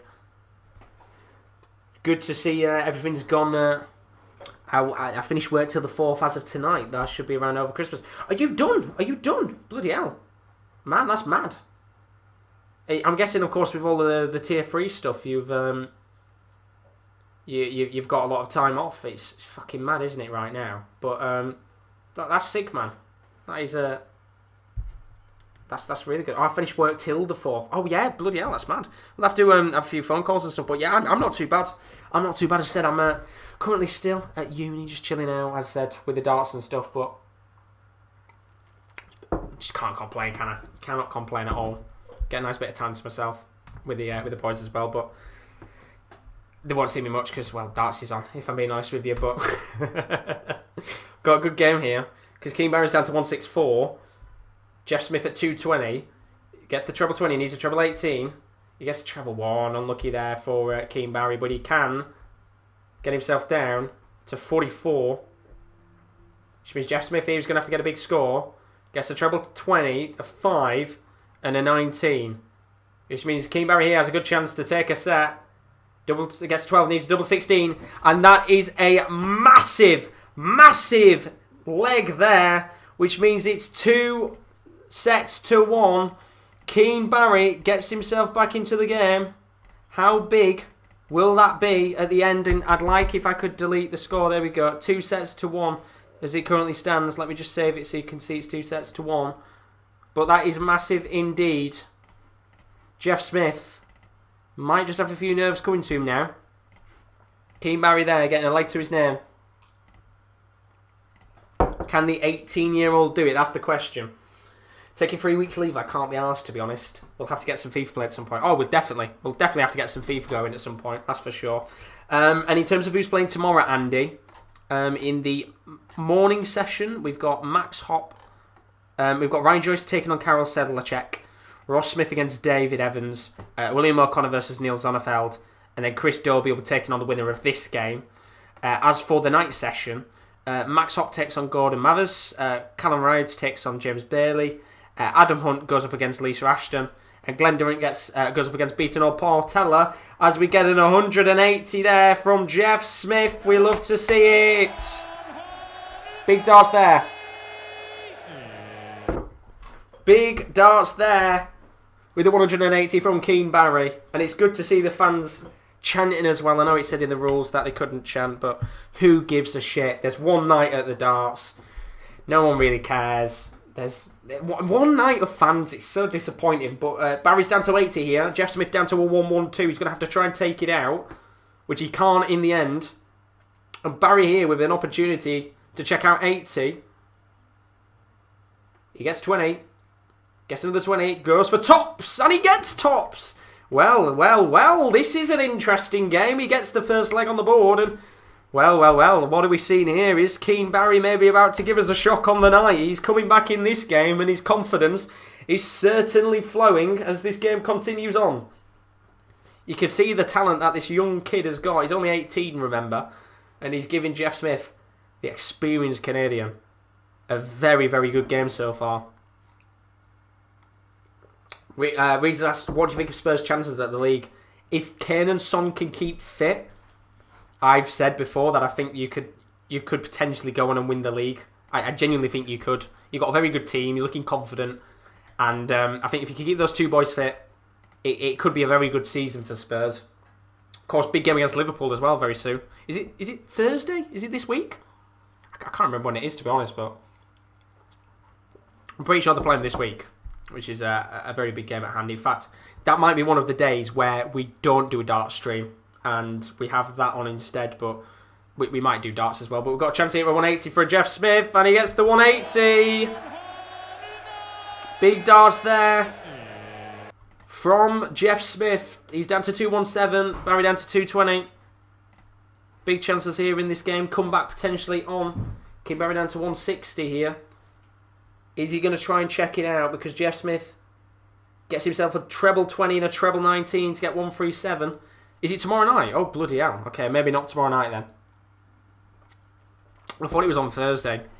It won't be tomorrow night then, because I think, isn't it, Lisa Ashton's playing. So I want to watch that game as well, because Glenn Durrant's playing Beaton. So we won't have a stream for that tomorrow night. As I said, I might have it on in the background. But Jeff Smith has just got a leg back here. Checking out an 80. And well, that is a big, big dart indeed. Checking out 80 there, Jeff Smith. And he's right back in this game. He is not giving up. I'll be watching it crown when we lose. Well, I'll probably have it on in the background. But there's a chance here for 180 for Jeff Smith. And he gets 140 to start off this third leg of the third set. Sorry, fourth set even. But currently I'm still at uni. I'm here for another week, I think. I wish I was here for longer, to be honest. I just wish I stayed here, to be honest, because I can't be bothered, if I'm being honest. It doesn't feel like Christmas. It's apart from the darts, it doesn't feel like Christmas, does it? Everybody's indoors and being told you can't do anything, so it's fucking boring. But and he's put Cheers Josh some stuff. What time is the morning session? It's at 12 GMT tomorrow, so it's an early one. It is an early one indeed. And then Chris put, I'll still have Liverpool v Tottenham and darts on. I'll probably just have it on my phone. Keep an eye out on it. We could talk about two things at once then. We've got a chance here. As it currently stands, Jeff Smith at 220. Keane Barry, as it stands, at 221. This is a very, very tight game indeed. Both of these players not giving up at all in this match. Really, really good game. The most competitive of the night by a country mile, but really enjoyable game to watch here. So Jeff Smith down to 160. He can check out with a 2 triple 20s and a double 20. Definitely give me a message, Reese. Give me a message and I will answer up once this game is once this stream is finished. But chance here for Jeff Smith. He gets the triple 20, but he's not going to be able to check out in the end. And Keane Barry in a 1-2-1 here. He's going to have to hit it as Jeff Smith is left himself 59. He gets treble 20. Needs double 11. He's got double 11. He needs double 14. And that was a big chance. Massive chance there for Keane Barry to take the lead. And Jeff Smith now on 59. Gets the 19. Needs double 20. Now needs double 10. And he doesn't get it. Which means Keane Barry at double 7. It could be a potential set decider with Keane Barry throwing here. This has been a great game. And the youngster is giving it his all in this game. He has not given up. And he's really started to show the confidence as he gets to 140 to kick off this fourth leg of the fourth set. I'm going to have to get my last 3 hours done. Have a good one, bud. But I'll catch up at some point. Drop me a message tomorrow, see if you're about, mate. Definitely. Thank you very much for joining, Reese. I will send me a message and I'll message you to I'll reply back tomorrow. But good to see you as always, buddy. See you in a bit, lad. Have a good time at work, even if it is even if you still want to be working. Have a good time. Enjoy yourself. But Jeff Smith here on a 361. Keane Barry at 268. And Jeff Smith here. You might be experienced, but we've seen some experienced players tonight show their nerves. Steve Beaton especially. Been awful against Portela in that 3-0 defeat. But Keane Barry, the youngster here, giving it his all in this game. And as it currently stands, it's 221 for Jeff Smith against 174 of Keane Barry. And if he can get this set, we're down to a final last leg decider. Of course, the rule about sudden death is not in play. So if it is a sudden death at 2-all, with 2-all at legs as well, then unfortunately we will not see sudden death. It will just be whoever wins that last leg wins the game, which is shit in my opinion. We should just have sudden death. But Barry here on 45. He needs 13 and double 16. He gets the 13. Double 16 to level the match. One more dart in it. And it's just low. And Jeff Smith here at 82. He's going to have to check it out. Big moments here in round 1 of the World Championship. Gets 25. Gets 17. Needs tops.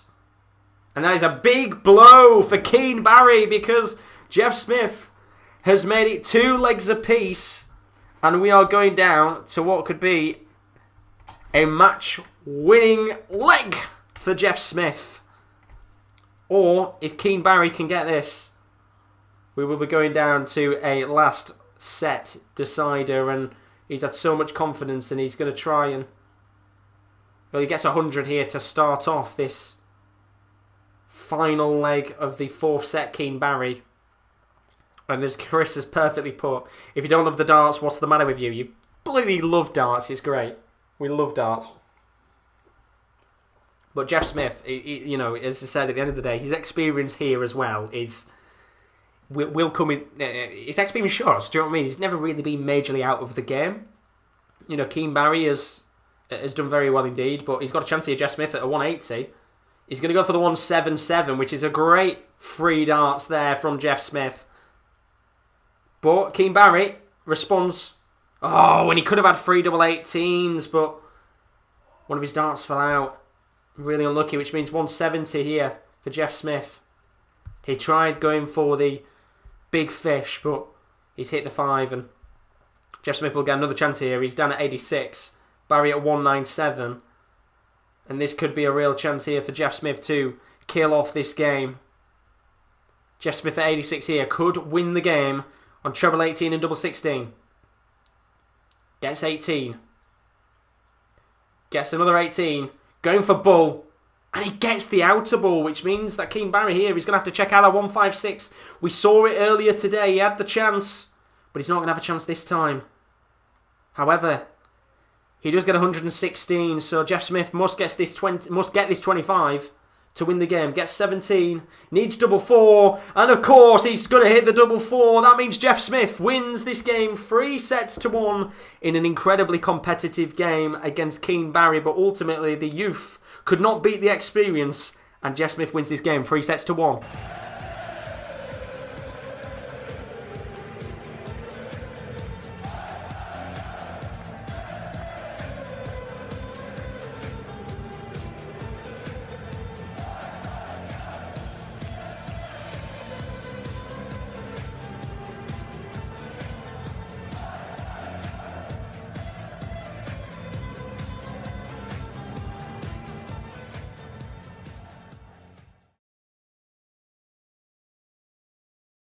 Well, there we go. That was the final round 1 fixture of the day.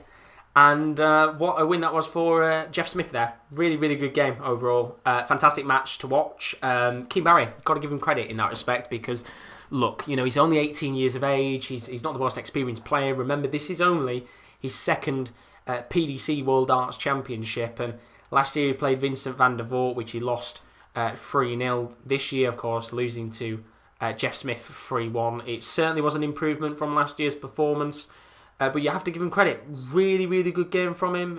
You know, he was looking at the start very good. It was that first leg where he just was rattling off the scores incredibly quickly, very Ricky Evans-esque in his finishing and his kind of pace of the game, and he looked very strong at the start, but ultimately the experience of Jeff Smith started to kick in this game, and what looked like it was going to be a clean sweep for Jeff Smith turned into a very tricky game because Keane Barry took him all the way, pretty much, well, nearly all the way.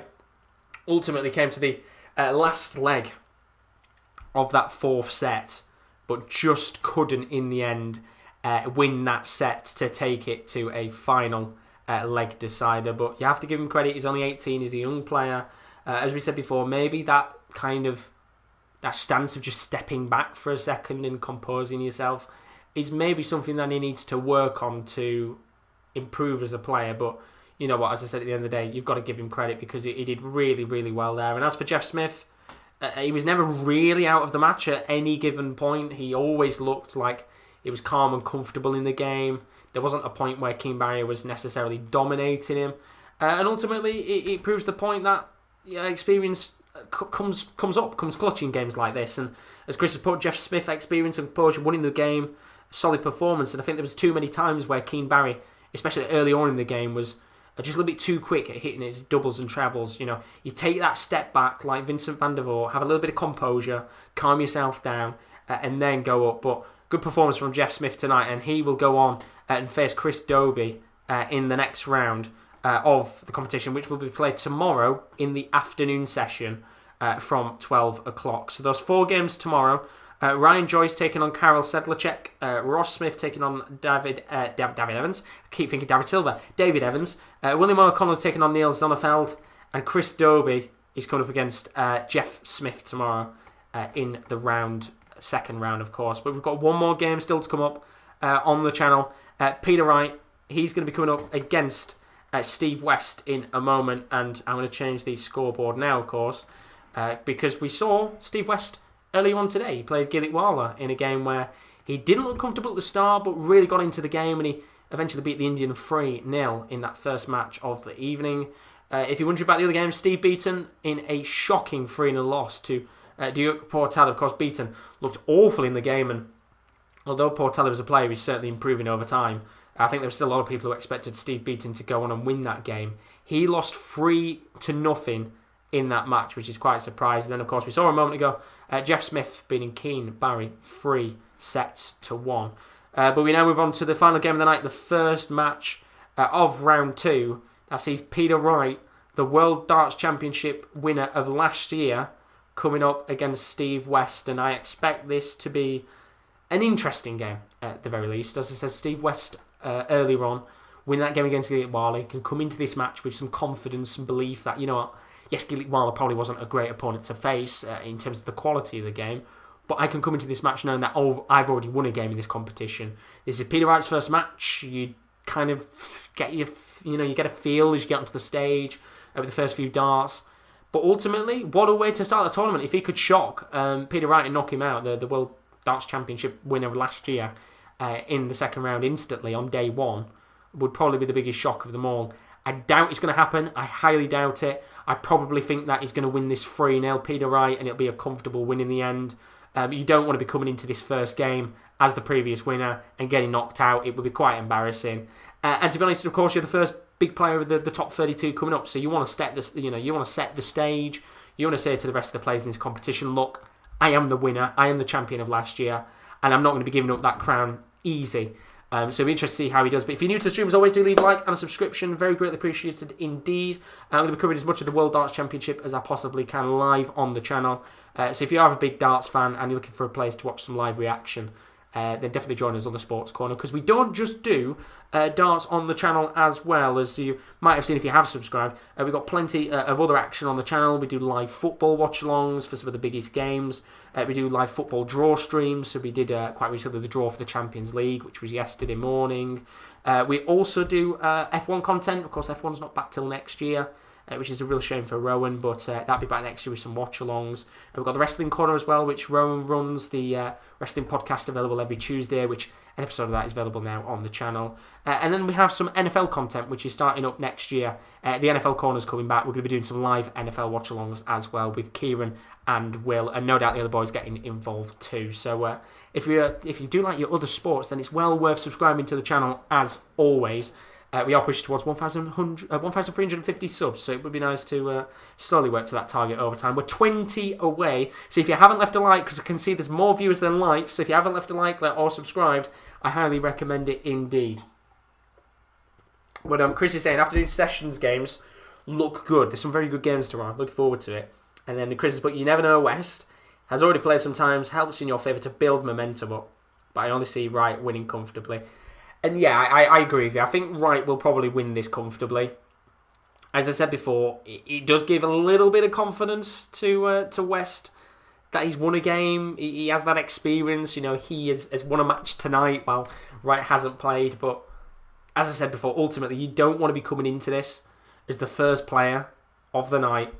The biggest player so far in terms of being on the hockey and losing. Especially with being the world champion as well. You don't want to kind of get booted out straight away. So I see him winning this 3-0, to be honest. I think maybe we might see a couple of legs for West at best. maybe 3-1 at a push, but ultimately I think Peter Wright is just too good right now. Ultimately, he's going to be too much for him.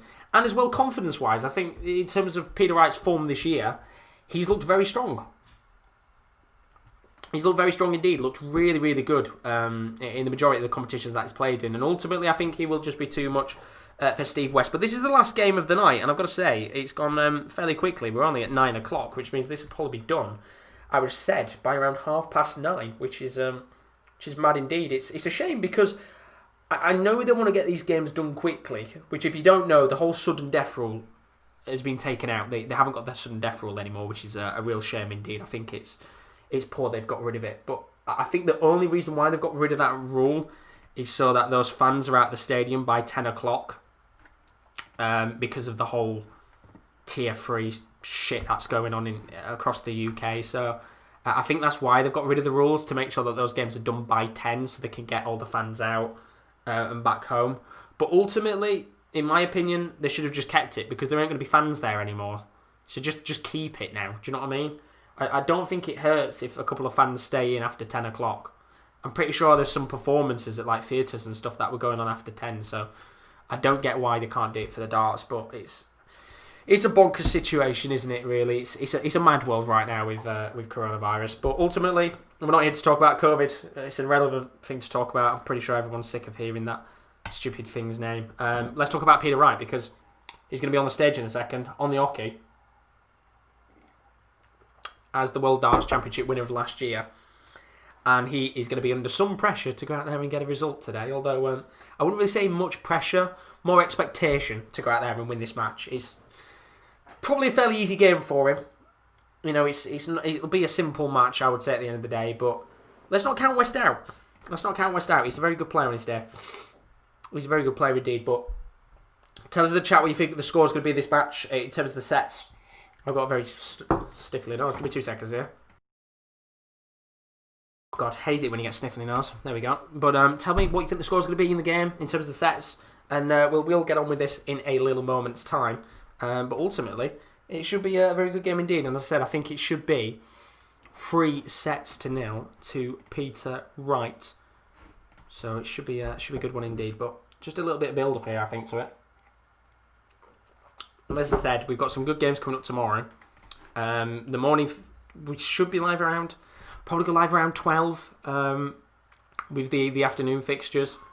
And in terms of the nighttime one, I would have done Tottenham-Liverpool, but we'll probably do the nighttime darts as well, because, well, it's looking fairly good, isn't it, right now, with some of the games going on tomorrow. And for those of you that are wondering what games are on tomorrow, we've got Ryan Joyce taking on Karel Sedlacek, Ross Smith taking on David Evans, William O'Connor taking on Neil Zonneveld, and Chris Dobie taking on Jeff Smith. That's from 12 o'clock. And then the evening session, we've got Max Hops against Gordon Mathers, Callum Reds against James Bailey, Adam Hunt against Lisa Ashton, that'd be a good game. And then Glenn Durrant coming up against Portela. Not going to be an easy match, that, is it, for Glenn Durrant? It's be an interesting one indeed, that one. Just seeing in the chat, Chris Delight, that Carlisle have won their game against Mansfield. Good to see there. Good to see. Nice to see everybody's teams winning tonight. Let's have a look.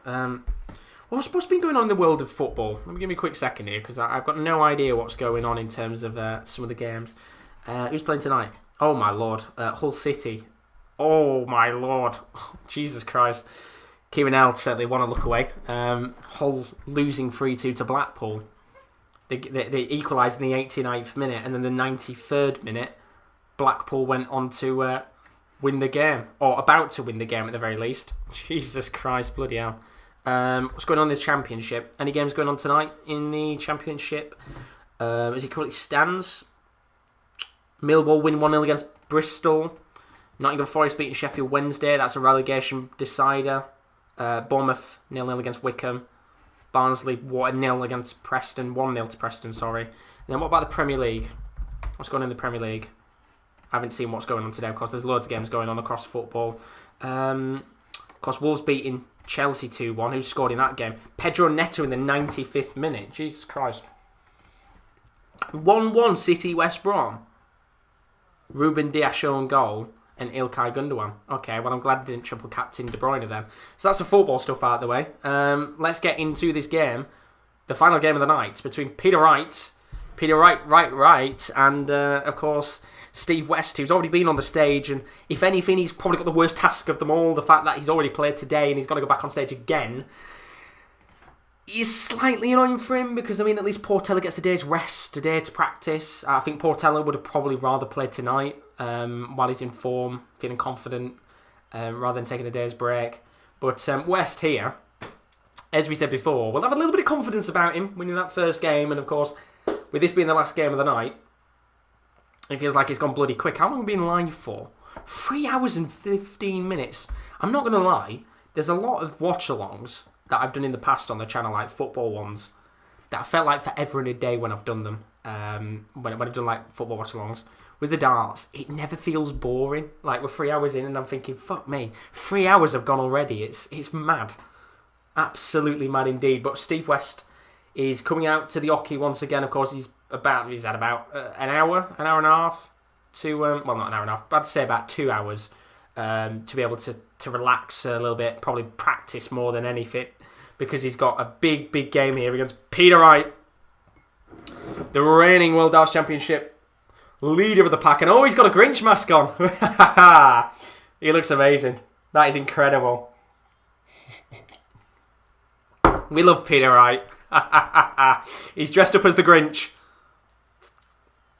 He looks incredible. This is what the World Darts Championship brings out. He's dressed up as the Grinch. This is what we love about the tournament. This is what the World Darts Championship brings. It might be a COVID situation, but the fans are up on their feet right now, which is beautiful to see. On the one night where there will be fans. Oh, this is lovely to see. We love it. Honestly, I wish I was one of the fans there. It actually looks like for 1,000 fans, it looks like a very good atmosphere. To say there's only 1,000 of them, it looks like a great atmosphere. But as you would expect, Peter Wright, he takes off his Grinch gloves and his Grinch face mask. I don't think he'd want to play with the gloves on. And he'll take his scarf off as well. It's probably fairly warm in there, but it's a big game, this. Peter Wright taking on Steve West. It's going to be a very good match indeed. And we'll be underway with this in a moment. Do put your predictions in the chat for this game, of course. For the second round, it's 1-3. And, well, Steve West certainly saw the funny side of it, which is good to see. And, of course, it's always nice to see Peter Wright. But question is he going to be able to deliver on the stage? He might have got the confidence to just pin the Grinch costume and have got the moves, but has he got the... well, he's got the crowd on his side, I'll tell you that for sure, from what we can hear. And, well, all I'll say is that the whole idea of telling fans to not be able to chant went out of the window straight away, because they're chanting and everything. It's good to see. It's good to see. It is very good to see. But, of course, tournament odds, he's 6-1 to win the tournament. Won it last year, of course, in a very good 7-3 win against Michael van Gerwen. In a very dominant performance, if I remember, actually. Did really, really well in that game against him. Michael van Gerwen never really kind of properly turned up in that game, but this is a different test. We're back to square one once again. He's got the beard dyed green. He's got the hair all green as well. Honestly, the darts brings out some incredible stuff, doesn't it? But either way, let me just take that one off the screen. We are about to get underway. And you can certainly, if you're listening along and watching along, you can hear the fans all chanting for Peter Wright. And it's game on. And here we go. This is, honestly, it's lovely to see. And I know I keep saying it, but it's just nice to see everybody there at the stadium. So we're now underway. This is it. Peter Wright taking on Steve West in this match. It should be a very good game indeed. As the Grinch takes on West, and Chris is putting in the chat, the world champion better than hope it's not a Grinchy performance. It's mad. He's great. He's certainly he's certainly made an effort for tonight, hasn't he, Peter Wright? But he's starting off here with 2-6-1 after 6 starts. As for Steve West here, got a chance for a 180. And he gets 139 there. Good start there for West on 2-6-2, keeping tabs with Peter Wright here. And this should be a very good game indeed. And well, there's a chance here for the first 180 for Peter Wright tonight. And of the tournament so far, he's got plenty of space. And of course, he's going to hit it. First 180 of the night for Peter Wright. Puts him down to 81. Good start here after 9 darts for Peter Wright. Treble 19 and double 12 to take the first leg. After about 30 seconds, he gets a 19. No treble 19 there. Needs treble 12. He gets treble 10 instead, which means double 16. Just wide of the mark. Steve Westy are going to have to take out a big fish at 170. Gets the 20, which means he ain't going to be able to check out here. But thanks for everybody who's joined tonight, by the way. Really, really enjoyed tonight. If you have as well, do leave a like. It's greatly appreciated. And a subscription, of course. But double 8 here for Peter Wright. We'll put him one leg up. And he does indeed. It's a good start for Peter Wright on the night. First leg on the board after 15 darts. Of course, Steve West here got a big, big test on his hands. Although he might have got a bit of confidence from that first game. But Peter Wright here will certainly have a chance to get his confidence build up ahead of the third round. He gets 2 180s here. Chance for a second 180 on the night. And just a little bit too high there with that second dart. Means he's already at 361 after 3 darts. And I've got to say here, Westy's on for a 180. And he gets the 180! West certainly matching up to Peter Wright so far in this game, but chance here for Peter Wright to get a 180. It could be 180 central. All aboard the 180 train! It's rolling! 2 180s back to back. Peter Wright down to 181, and it could be another chance here for 180. And West gets himself 140. What a fantastic leg this has been so far. The 180 Express is rolling, and after, 6 darts, Peter Wright is down to 181. He does only get 65, though, after his 9th dart, which means he's down to 116. Gives a little bit of an opportunity here for West to improve his score. West does get himself down to 80, but chance here for Peter Wright with 116 to take it out. He only gets a 19, which means he won't be able to check out. West with an opportunity to check out on the 80. Chris has put in the chat, Peter becoming the new Green Machine. MVG won't be impressed. He won't be. We need to see MVG dressed as the Grinch. We've got a chance here for West to check out the 80. He gets 2 20s, means he needs tops. And he only gets himself a 5. Very unlucky there for Steve West, which means a chance here for Peter Wright to make it 2 legs to nothing in the first set. Double 16 required. He gets the 16, which means he needs double 8. He gets 8, which means he needs a double 4. Third time lucky. Third time lucky indeed. 2 legs up against Steve West. And honestly, the crowd are absolutely elated. And well, Steve West going to the wrong drinks table there. You can see the humour in that one. He's forgot there, and Peter Wright just taking a moment to compose himself, of course, as Steve West goes to the wrong drinks table. Oh, God, we can all see the humour in that, but Peter Wright there just going to have to compose himself for a little second there. And does very well to compose himself, because he gets himself 140 after his first 3 darts, and Steve West there just forgetting the wrong side of the drinks table for him. He starts off here with a 1 and a 20 and a treble 1. That's a poor start there from Steve West. 24 already gives Peter Wright a good advantage in this game with 140 after his first 3 darts. The Scottish World Championship winner of last year. He's going to start though with a 5 and a 1. Gives the chance here with Steve West if he doesn't hit the treble. And he gets 46 in the end there. Down to 335. Which means West has a little opportunity here to maybe just claw back some of the... No, he hasn't actually. I was about to say he's got a chance there to claw back a little bit in this game, but he gets a poor score himself. He's only down at 4-1-8 after 6 starts, and now chance here for Peter Wright to get a little bit of a further lead in this game. Gets a treble 20, treble 5, and another treble 20, which puts him down to 125. Sorry, gives him 125 to put him down to 200. And he's already got a 218 lead here over Steve West, although he does get a 1-2-3. But here is Peter Wright, gets a double 20. Gets another 20, which means if you get another double 20 here, it puts him in a very good position. Which he does indeed. 140 means that Peter Wright's down to 60 with West on 295. He's got plenty of opportunities in this game. And well, Steve West there, frustrated, took his darts a little bit too quick and only drops his score down by about 28. Which means here, double 20 for Peter Wright to take the first set of the game. He does indeed, and that is the first set of the game. Peter Wright, one set up already. Big chance here for Peter Wright to get a clean sweep. I'll be back in a moment. One set up for Peter Wright.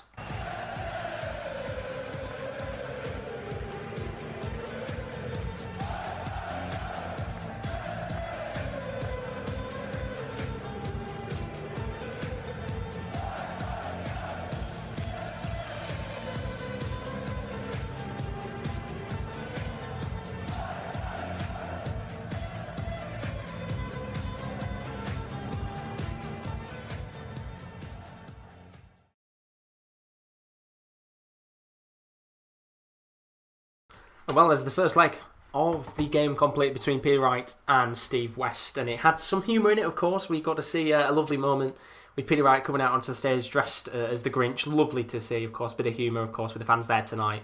And we also saw Steve West go to the wrong drinks table in the end, of course, with COVID. Bit of a nightmare in that situation. But ultimately, Steve West won't see the funny side in the score right now. He was absolutely obliterated in that first set, to be honest with you. Well, especially in that last leg more than anything. He was doing alright in that first set, doing really well indeed and kept his score, but ultimately since Peter Wright kind of took a lead in this game, he's kind of not been at the races, and it's very hard to beat the races with a player like Peter Wright. Done very well indeed, getting 2 180s on the board. There was a very good leg, in fact, where we could have had 3 180s in a row in the Express. The 180 Express would have been rolling, but ultimately, in the end, Peter Wright, he comes one set up in this game, looking very confident indeed. A very good start to that game. And as I said, you want to go out there as the champion of last year and say to the rest of the big boys, look, I'm here to win this competition. I'm here to retain my title. I'm not going to let any of you guys like Michael Van Gerwen and Gerwin Price and Michael Smith, so on and so forth, take the title away from me. And he's had a very good game so far, but still 2 more sets to go. And we'll be back with the second set in a little moment. But ultimately, you have to tell us, what do you think of the World Darts Championship, with fans? It feels incredibly weird. Incredibly weird, in fact, to see how it looks. It does look like a bingo hall, but ultimately the whole idea of fans being sat down on the seat not doing football chanting was never going to happen, was it? It's darts fans. They're not there to sit there and sit on a seat and do nothing. They're there to chant as well, and ultimately in the end it's lovely to see. It is lovely to see indeed. And Chris put in the chat, world champion performance so far. I would definitely agree with you on that one. It's been a very comfortable performance for Peter Wright. He's not really had much to really do in this game so far. But ultimately, we'll be going back into that second set in a little moment. If you're new, as always, do leave a like and subscription on the channel. We will be live tomorrow with the morning fixtures of darts, of course. That's from 12 o'clock. But we've still got a little bit of time left in this game. Let's see what happens with the second leg. And in fact, yeah, we've got a picture of the outfit that Peter Wright is wearing. It's just brilliant to see. I mean, somebody's put up on Twitter, the top comment, I don't know if you've seen on PDC Darts Twitter, they put a picture of Peter Wright's outfit. Top comment was, how is this not gamesmanship? Distracting as hell to look at. He must be fun at parties, boring bastard. But they're not boring bastard, it's Peter Wright, because he's doing fantastic so far. He's one set up. Plenty of time left in this game to keep riding on and battering Steve West, to be honest, because of what it's felt like so far. And let's go back into that second leg, because he's one set to the good. Averaging 102 right now, by the way. 2 180s. He's looking very good in this game. And of course, this is the last match of the night, which is a real shame indeed to say. We've been live for 3.5 hours to be precise, but of course, earlier today, Steve West took on Gilitwala, beaten 3-0, which is why we're seeing him now. Steve Beaton was embarrassed by Diogo Portela 3-0. Great performance for the Brazilian, who was very emotional at the end of the game. And then Jeff Smith beating Keane Barry 3-1, which means we'll see Jeff Smith tomorrow up against Chris Doby in the afternoon at 12 o'clock, which would be another one of the round 2 fixtures. But as for now, let's go back into this game. As it currently stands, it is Peter Wright 1-0 up against Steve West. The game is underway, and Steve West here going to have a lot of work in this game so far. What's his free dart average so far? I will try and have a scout. I've only got something in my ear to hear what's going on, to be honest. But I know it's 102 average so far in this game, so he's doing very good indeed. But I like to see his free dart average. Hopefully it comes up on the screen, and I can tell you in a moment. But Steve West here has got a lot of work to do, and as I said, that first 2 legs, he looked like he was going to kind of stick with Peter Wright and do well indeed, but ultimately that third leg really changed everything. A couple of 180s in this game for Peter Wright. He looks very comfortable on stage, as he usually does, because, well, he's a showman, isn't he, Peter Wright, at the end of the day, and ultimately so far he's given us a show with some fantastic darts on the board, as he's down to 350 already after 6 darts. Steve West here, getting himself down to 257. Got a nice little advantage in this game, but we've got a treble 20 here for Peter Wright. Gets a 20 on the board. And gets another 20. That's a ton there. It's a fairly even game so far. But as Chris said, yeah, solid 100 average for Peter Wright. Looking very good in this game. But we've got a chance here at 180 for West. But he only gets 135 after 2 double 20s. Gets a treble 5. Down at 122, which means Peter Wright here needs to get at least a treble, which he does. Gets a treble 20 on the board. Gets another treble 20. Puts him down to 110, which means Steve West here is going to have to try and hit the 122. Tries to go for the treble 18. Doesn't get it in the end. Gets another 18 and gets another 18. Takes him down by 54 to 68. Which means Peter Wright here at 110, not 1110, that'd be 1,000. 110 has a chance here to check out. Gets the treble 20. Gets the 18, means he needs double 16 for the 110 finish. Oh, and it's just wide of the mark. Which means a chance here for West at 68. Big free darts here for West. He needs to get it. Gets a 20. Gets an 8, means he goes for tops. And he's just missed it. And that was a big chance there for West to get the first leg of this second set. But now a chance here for Peter Wright at the double 8. Misses the first dart. But gets the second dart, and Peter Wright takes a first leg of the second set. Sorry, the second leg, not the first leg. And he's starting to really get a foothold of this game. Peter Wright looking fantastic on stage tonight so far. Although he's only got 41 after his first 3 darts. Good chance here for Steve West to maybe take a little bit of a lead in this next leg. He does get a treble 20 in the 6th. Two 20s. Gets 100 there. Good score there from West. Just takes a little bit of a lead in this second leg of the second set. Peter Wright here needs to try and get a treble on the board. At least a treble 20. Which he doesn't. We're only down at 400 here. Right. West at 401. But only gets a 5. 19. He needs a treble desperately now. And he doesn't get it and gets 43. And I think even Steve West here, he knows how big that dart could have been. Because Peter Wright has a chance now to overtake his 3-5-8 score. Gets a treble 1. Gets another treble 1. And gets a 20. That's a massive mistake there from Peter Wright. 26, which means West has another chance in this game to take a foothold. Gets 2 20s. He's going to have to try and hit the double, and he doesn't. And 58 there for West, and every opportunity that Peter Wright is giving him right now, West is not taking. And now he has a chance for the 180 from Peter Wright. There's a good chance here. He's got the 2 treble 20s, and he doesn't get the 180, but a 140 will do for Peter Wright at this stage. And Steve West now hits a 5, and you can see the pressure right now on him. He gets the 5, he steps back from the hockey for a moment there, and the frustration starting to build a little bit here for Steve West. He knows that this is such an important game, and here comes Peter Wright once again with a double 20. Gets another double 20, could go for the 180 here, and I think he will. Chance for the 180, and once again gets 140. Good leg here from Peter Wright after a disastrous start. West at 218 here. Only gets 58, and well, Everyone's doing stand-up if you love the darts. It's brilliant to see. 94 here for Peter Wright. Gets the 18.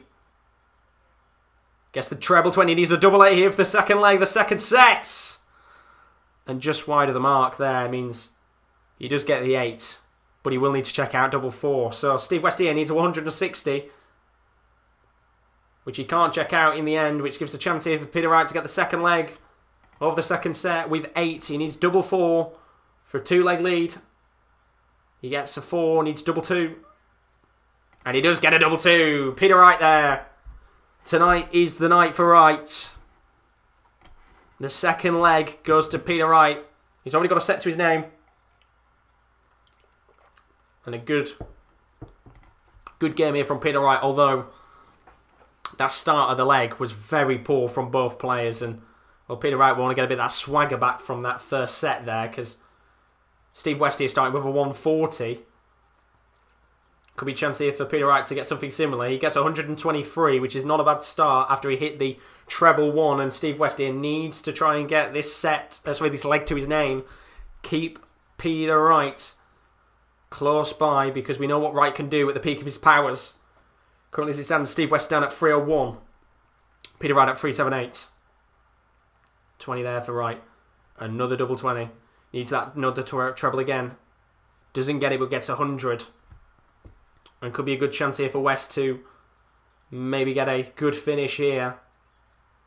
And only gets a 55 in the end, which is really poor. And you can start to tell now that Steve West is getting incredibly frustrated. Every dart that he's missing now, you can see that frustration building. And the one thing he needs to do is not get too frustrated.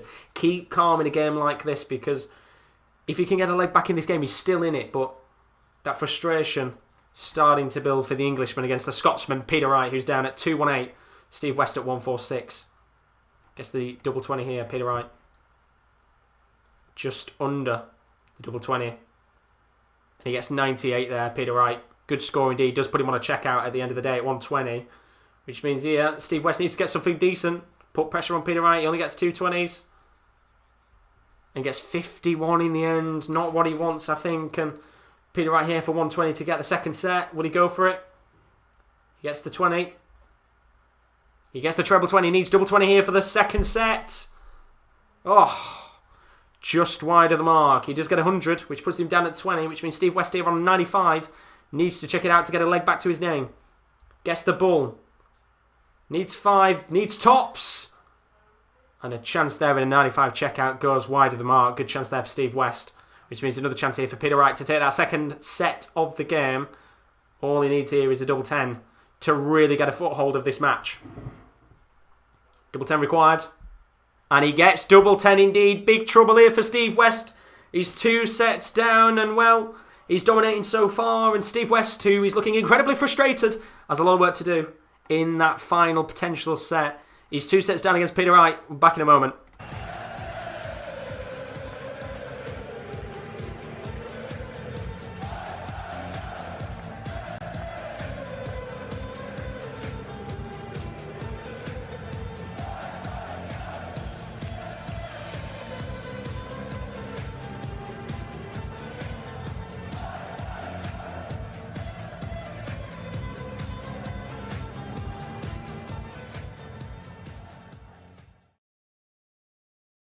Well, that is the second set done between Peter Wright and Steve West, and it certainly hasn't been a Grinch performance from Peter Wright tonight, has it? He's been looking fantastic indeed, and I think the one worry is that Steve West cannot lose.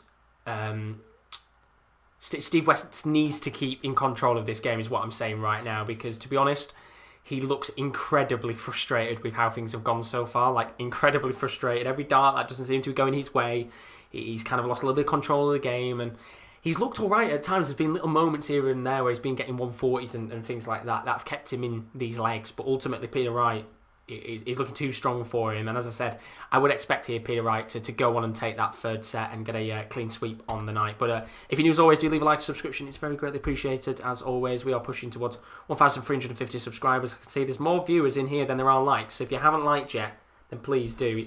it's greatly appreciated as always. And if you haven't subscribed, then why have you not subscribed yet? There's so much content on the channel as always. But just looking at your comments in the chat, Chris said, I think we'll see more BDO players move to PDC now BDO is liquidated. And I agree with you. I think there's a few, as Andy's perfectly put, a few of the older players that would get battered in the PDC, which is a real shame for them. But I think we'll see a few of the younger ones coming to the PDC over time in terms of, I don't know whether they go through Q school and get the tour cards and things like that. It'd be interesting to see either way. But Chris has put, I agree, Andy, I was talking about Jim Williams, for example, Mitchell, as you said, and then you've also put Peter the Grinch Wright just for tonight. It is indeed Peter the Grinch Wright, isn't it? Good night for him so far. And not a really good night for Steve West in terms of this game. He had a fantastic game against Gilitwala where he beat the Indian 3-0, but not having a good performance here against Peter Wright, and that frustration beginning to build progressively as the game goes on. And we are potentially into that final set, which will be on in a moment's time. Can he maybe get set back to his name? That's the question. I don't think he will.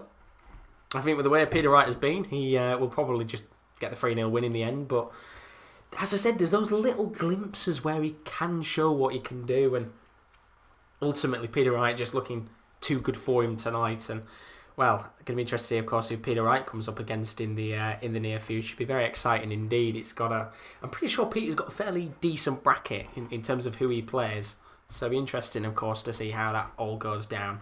But we're back underway in a little moment. Peter Wright, 2 sets up to the good against Steve West, of course, as I said. Be live again tomorrow, early on in the day, 12 GMT, for the afternoon session of the first and second round of the PDC World Darts Championships. And don't you worry, there's so much of this competition left. We're only at day 1. We have literally got another 3 weeks, just under 3 weeks of this competition still to go. So plenty of action still to come. It's pretty much an entire week plus of non-stop darts right now. It's really, really good to see, of course. Never-ending darts, it's great. I think it's up to the December 23rd, I think, is the last day of action, and then after that it's on the 27th when it's back, so we've got a little 4-day break there in terms of the darts. But back to this game, by the way, because Peter Wright and Steve West are both back on the oche, and Peter Wright is the man who is right on the night in terms of how he's playing. He's 2 sets to the good, and West has got all the work to do here. 60 start here for Peter Wright, the world number 2. Remember, if he wins this competition, he'll become the world number 1, I believe. But Steve West here, chance at 180, and he does get the 180 indeed. We love to see it indeed, 180 to start off for Steve West. He's on for the 9-darter. And that will certainly be a good confidence booster for the Englishman coming into this next leg. Good 180 there.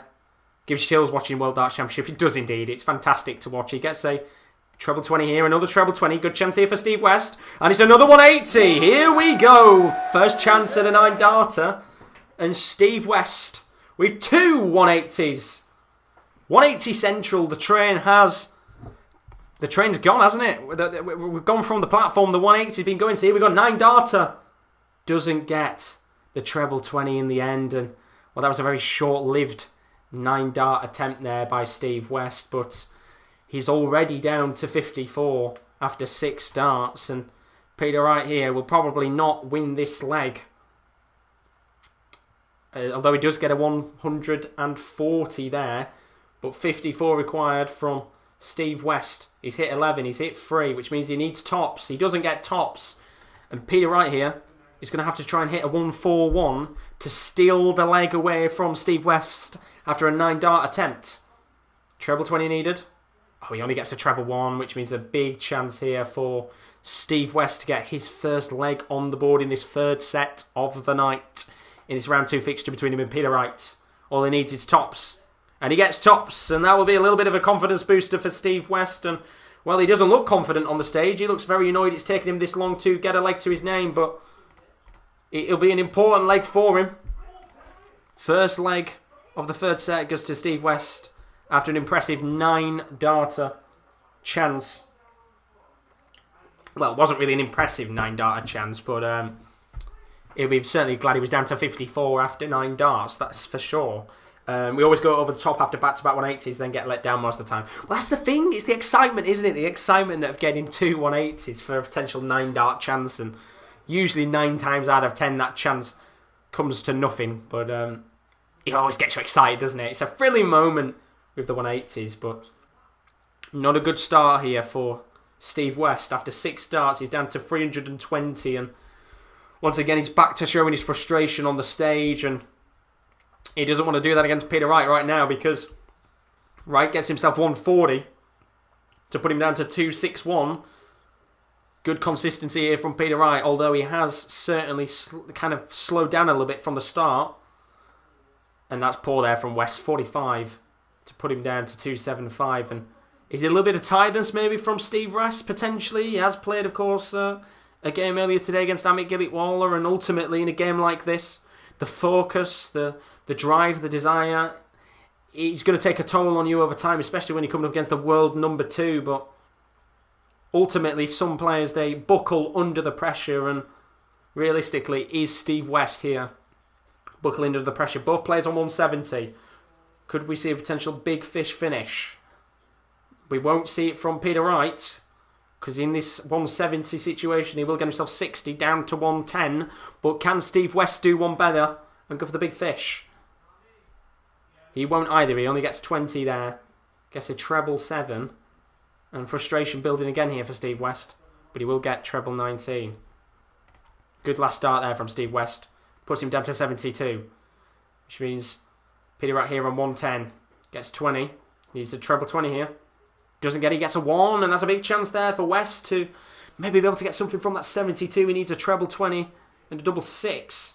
And that could be a big opportunity for West to get himself back in this game. He gets the treble 16, needs double 12, and well. Here we go. This could be an interesting game.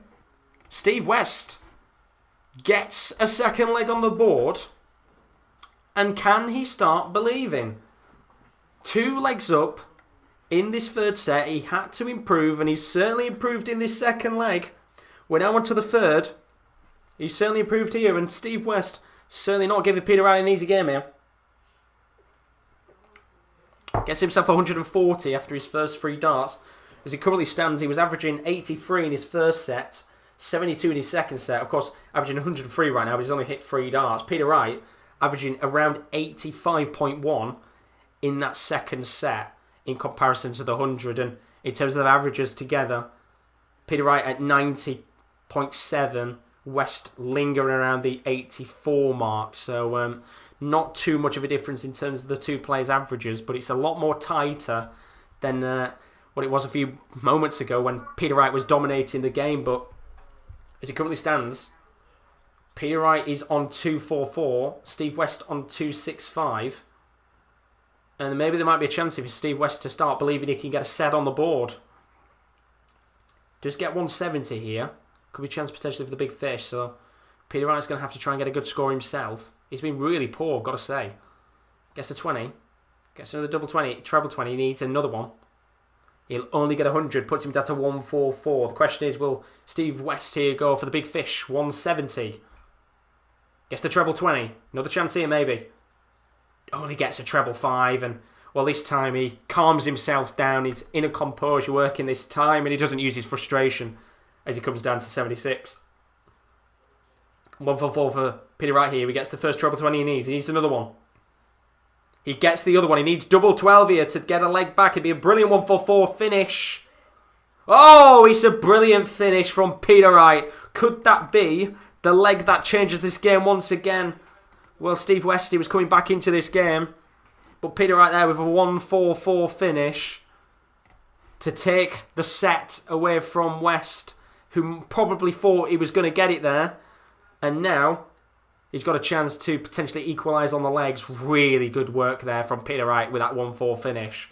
Just as Steve West thought he could continue to steamroll to that second, so that, of course, third leg of the game to take the first set for West of this match. But ultimately, Peter Wright there showing his class with the 1-4-4. Although, he didn't get a good score there. I think it was 38 in the end there. Really poor from Peter Wright, really poor, and it gives us a chance here for Steve West to just get a little bit of a gap between himself and Peter Wright at 4-4-1. Gets 2 20s, only gets to 60, and That's a real good opportunity in this game for West to maybe get a bit of an advantage over Peter Wright. He's currently at 3-8-1, Steve West. Peter Wright at 4-7-7. And once again, it's another dogfight right now for Peter Wright. He's not made it easy for him, Steve West, and he gets a double 20, gets another double 20. Good chance here for the 180, and of course, it's 180 from Steve West. And he gets the crowd on his side there. He's got the crowd rallied up. Good 180 from Steve West. And that might be the opportunity for him to get a leg back in this game, of course, and take the third set of the game as he's at 2-0-1. Peter Wright at 2-4-2. Well, I saw him down earlier at 54, and he got the score at the end of the day afterwards to take that original first set. And then he got a first leg, and then got a second leg to his name. And then, of course, Peter Wright a moment ago again in that third leg of the game. It's a tight one right now, and Steve West is at 67. Peter Wright currently at 108. Good chance here for Steve West. He gets 17. He gets a 10, which means tops to take a set. And he's got it. And here we go. He gets the set. It's 2-1. And, well, Peter Wright probably thought this game was going to be up about... Well, he thought this game would have been finishing right now. But ultimately, Peter Wright is in a game right now. And... well, he came on, as I said at the start, and looked like he was going to steamroll this game. But Steve West has done impressively well to get back into this game. And it's 2 sets for Peter Wright, 1 to Steve West. And as Chris has perfectly put in the chat, it's getting scrappy right now. It is certainly a tricky, tricky test indeed here for Peter Wright if he wants to get through the second round of this tournament. Steve West there starting with 40 in the first leg of this fourth set. Well, Peter Wright gets 140. Big score there for Peter Wright. West here gets himself a double 20. And another 20. Good chance here for Steve West. He gets another good 125. He'll be disappointed there he didn't get a 180, but he cannot complain. He's keeping pace here with Peter Wright. And this is a game and a half, this. Really good match to end the night on day 1 of the PDC World Darts Championship. It's always tough, isn't it? As one of the big players if you get embroiled in a game like this, but Steve West certainly improved in this game. Peter Wright at 3-0-1, Steve West at 2-3-6. It's a tough game, this one right now for the world champion, of course, Peter Wright, dressed up as the Grinch right now, but will it come back to bite him at the end of this game? Because it could have easily been done earlier on with how Peter Wright was, but Steve West here has certainly improved. He's got a double 20 of 20. Gets 100, and, well, Steve West frustrated with 100 there. He needs to just try and keep calm and relaxed. 100's a pretty decent score at this stage, but Peter Wright could be on for a 180 here at 2-4-1. And he gets 140, which will put him down to 101. Steve West here at 1-3-6. Gets a treble 8, which is not what he wanted. Gets the outer ball. And a treble 19. Good score in the end there. Josh, and you got Ruspray shout 180, mate. I wish I could do the Ruspray shout, but I'd butcher it. I'd absolutely butcher it. But there's a chance here for a 101 checkout for Peter Wright. Double 16 needed for the first leg of this fourth set. And he gets it indeed. Peter Wright back in control. First leg of this fourth set goes to the Scotsman. And as Steve West was on a roll, he gets that first leg. And he just needs to keep calm here, Steve West, because he's well and truly in this game. But Peter Wright here, potentially starting with a 180. Gets himself 100 in the end there. Good chance for that first double 20 of the match in this second leg of the fourth set. However, West here, he's going for a 180 himself. And he gets the 180! Big darts there from West. A 180 on the board in the second set to start off. In the fourth set in the second leg to start off there. Very good indeed from West. Is he on for another 9-darter potentially? I doubt it. So 3-2-1 here. Steps up to the Oki again. Doesn't get the treble 20 this time. But he does get 100, which is a good score for West. Very good indeed. And Chris says Ruspray must have some sore throat at some point after all the 180s he roars. And I wish I could do the Ruspray roar, but unfortunately I can't. And I can do a few of the decent ones. 180! It's, honestly, they've got such good referees in terms of how they chant the 180s, but there might be a chance here of a 180 for Steve West here. Another one in this leg. He doesn't get it, unfortunately. He did drop his dart, but he does get 140, which puts him down to 81. Peter Wright down to 161. He's going to need to check this out. He gets the treble 20. Needed that treble 17. He does it in the end.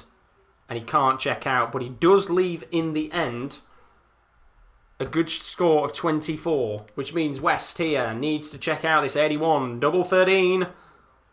And he doesn't get it. Big chance there for West to get a leg back in this match. Peter Wright on 24 now. Needs double 12. Could take a 2-leg lead in this 4th set. First dart is just above the double 12. Second dart is above the double 12. Good marker that, though. And he doesn't hit it. Well, big chance there. And Peter Wright, he's short with himself. He thought that was going to be in. And now a big chance here for West to get a leg back to his name. Needs a double 4. And he gets a double 4. And, well, the crowd now on Steve West's side. 1 leg apiece in this 4th set. And Peter Wright, he's in a dogfight. And Steve West needs to hold his throw here. And we could be going to a last leg decider. Sorry, last set decider. Keep forgetting the sets and legs. Bloody confused. Last set decider between Wright and West. But it's a 41 start for West. And that is not a good start indeed. Gets a 20 though, Peter Wright.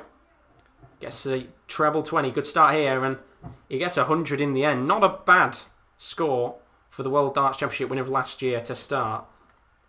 And he used 5 bottles of Benylin in every event. He probably does. He probably does, but wait a second. What's that?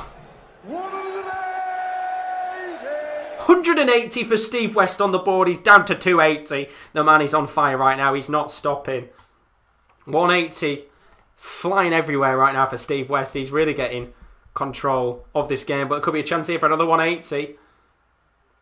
He does get 100 though this time, which is a shame. I thought he was going to get another 180 there. He's down to 180 here. Peter Wright down at 301. Well, I wouldn't say down at 301. He's got a long way to go here, but he does get a treble 20. Gets a 20. And another treble 20. 140. Good score there from Peter Wright. Just put a little bit of pressure on Steve West here to get a big score. He needs to get at least a treble here, West, because he's got 2 20s. And he does get 100. Big score there from West. Putting the pressure on Peter Wright, who's at 161. He might have to check this out. Treble 20, treble 17 and bull. He doesn't get the treble 20, which means he cannot check out. And this is a big chance for West to check out on an 80. We saw it earlier on today. He checked out on an 80. Can he check out again here? Gets the treble 20. Big chance here at double 10. Now double 5. And he just can't get it. And, well, Peter Wright here at 71 has a chance to punish West. We've got 2 legs up in his 4th set. Treble 13 and treble double 16 here. Doesn't get the treble 13. He needs 18 for tops. Gets the 18. Needs tops to take a lead in his 4th set. And he absolutely does. Quality darts there from Peter Wright. The pressure was on him in that situation. 2 sets to 1 up. 2 legs to 1 up. And we now are on potentially for the match decider. Can Steve West hold his bottle here? Because he's certainly given him a test and a half. But Peter Wright trying to get into the swing of things now. Tough moments here for Steve West. Needs to keep calm in this situation. It's a 140 start here for Peter Wright in this 4th leg of the 4th set. And only 85 there for Steve West. A little bit disappointing in that situation. Steve West really needs to get a good score, at least a ton on the board in that situation, but he just couldn't get it. And Peter Wright gets another 140. Just slowly creeping forward in this last potential leg and last potential set of day number 1 of the PDC World Darts Championship. Bloody hell, we've been live for 4 hours. Mad. Fantastic night it's been. Gets another treble 20 here. Gets another 20. Chance for another 140 maybe from Peter Wright. He gets 105 there. Puts him down to 116. A good few darts there from Peter Wright to potentially kill this game off. Steve West down at 320. Can only get 90, which means he's got a few darts here at the 116. Big chance to win this game. Going to lay himself off with a score here, Peter Wright. Cannot check out. Gets a treble 20 and a 9. Leaves himself down at 40. Welcome to stream, John Kenny. which means there's a chance here for Peter Wright to finish the game off. He's at tops, 2 legs and 2 sets up. This is the match start for Peter Wright to put himself into round 3 with tops. He gets to an 8, needs double 10, misses the double 10, one more dart to the double 10, and he missed it. And well, he's lucky enough here, he'll get another chance at that 20 with Steve West at the 186. Steve West can get himself here a 90, I think 93 in the end, which leaves him 94, which means a chance here for Peter Wright at that double 10. Once again, 3 match darts. Misses the first one, misses the second one. He needs to put it in. It's an awkward angle for Peter Wright. But he wins it.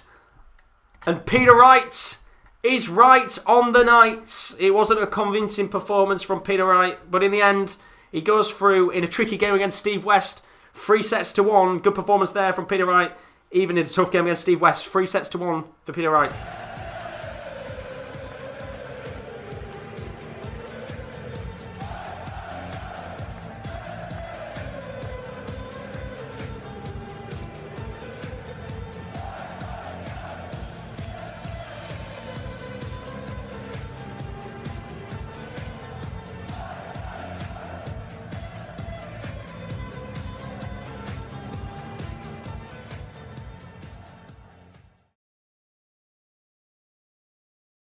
And there we go, what a night of action that was in the PDC World Darts Championship. In the end, the averages there, Wright with a 92 average, Steve West on an 89. It was not a convincing performance tonight from Peter Wright in that game.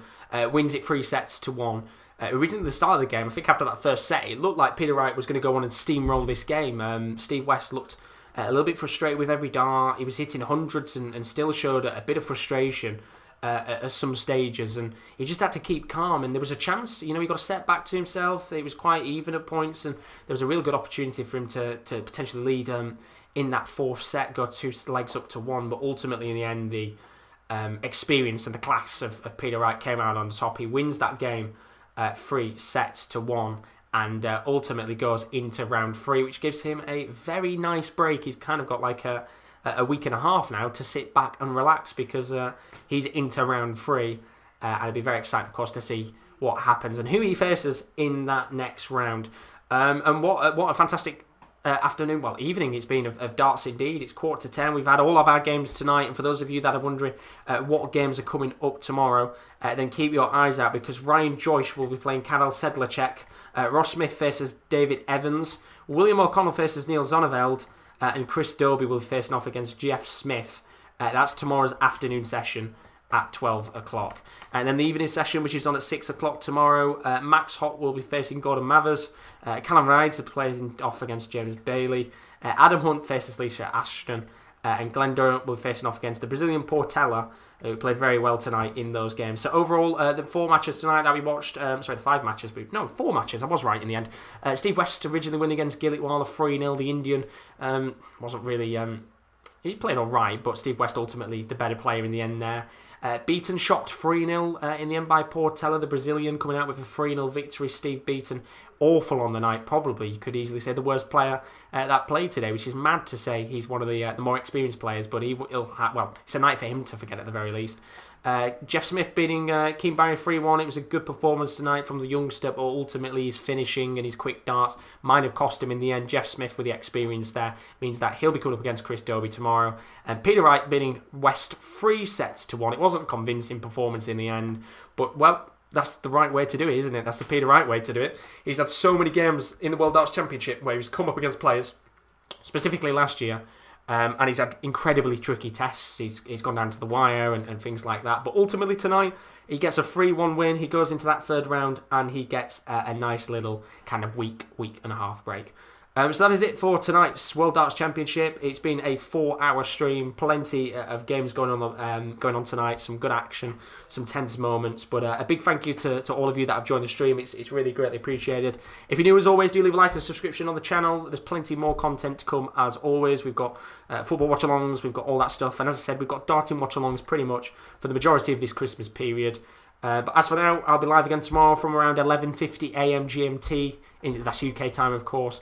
We'll be going through the afternoon session, which is going to be very, very good indeed. Some good games in there, including Jeff Smith coming up against Chris Dobie. We've got Ryan Joyce as well coming up tomorrow. But as for now, thank you very much, Andy Humphrey saying awesome stuff. Josh, see you tomorrow, guys. Chris saying the best players of the world wins games like that. They absolutely do. That's how the best work.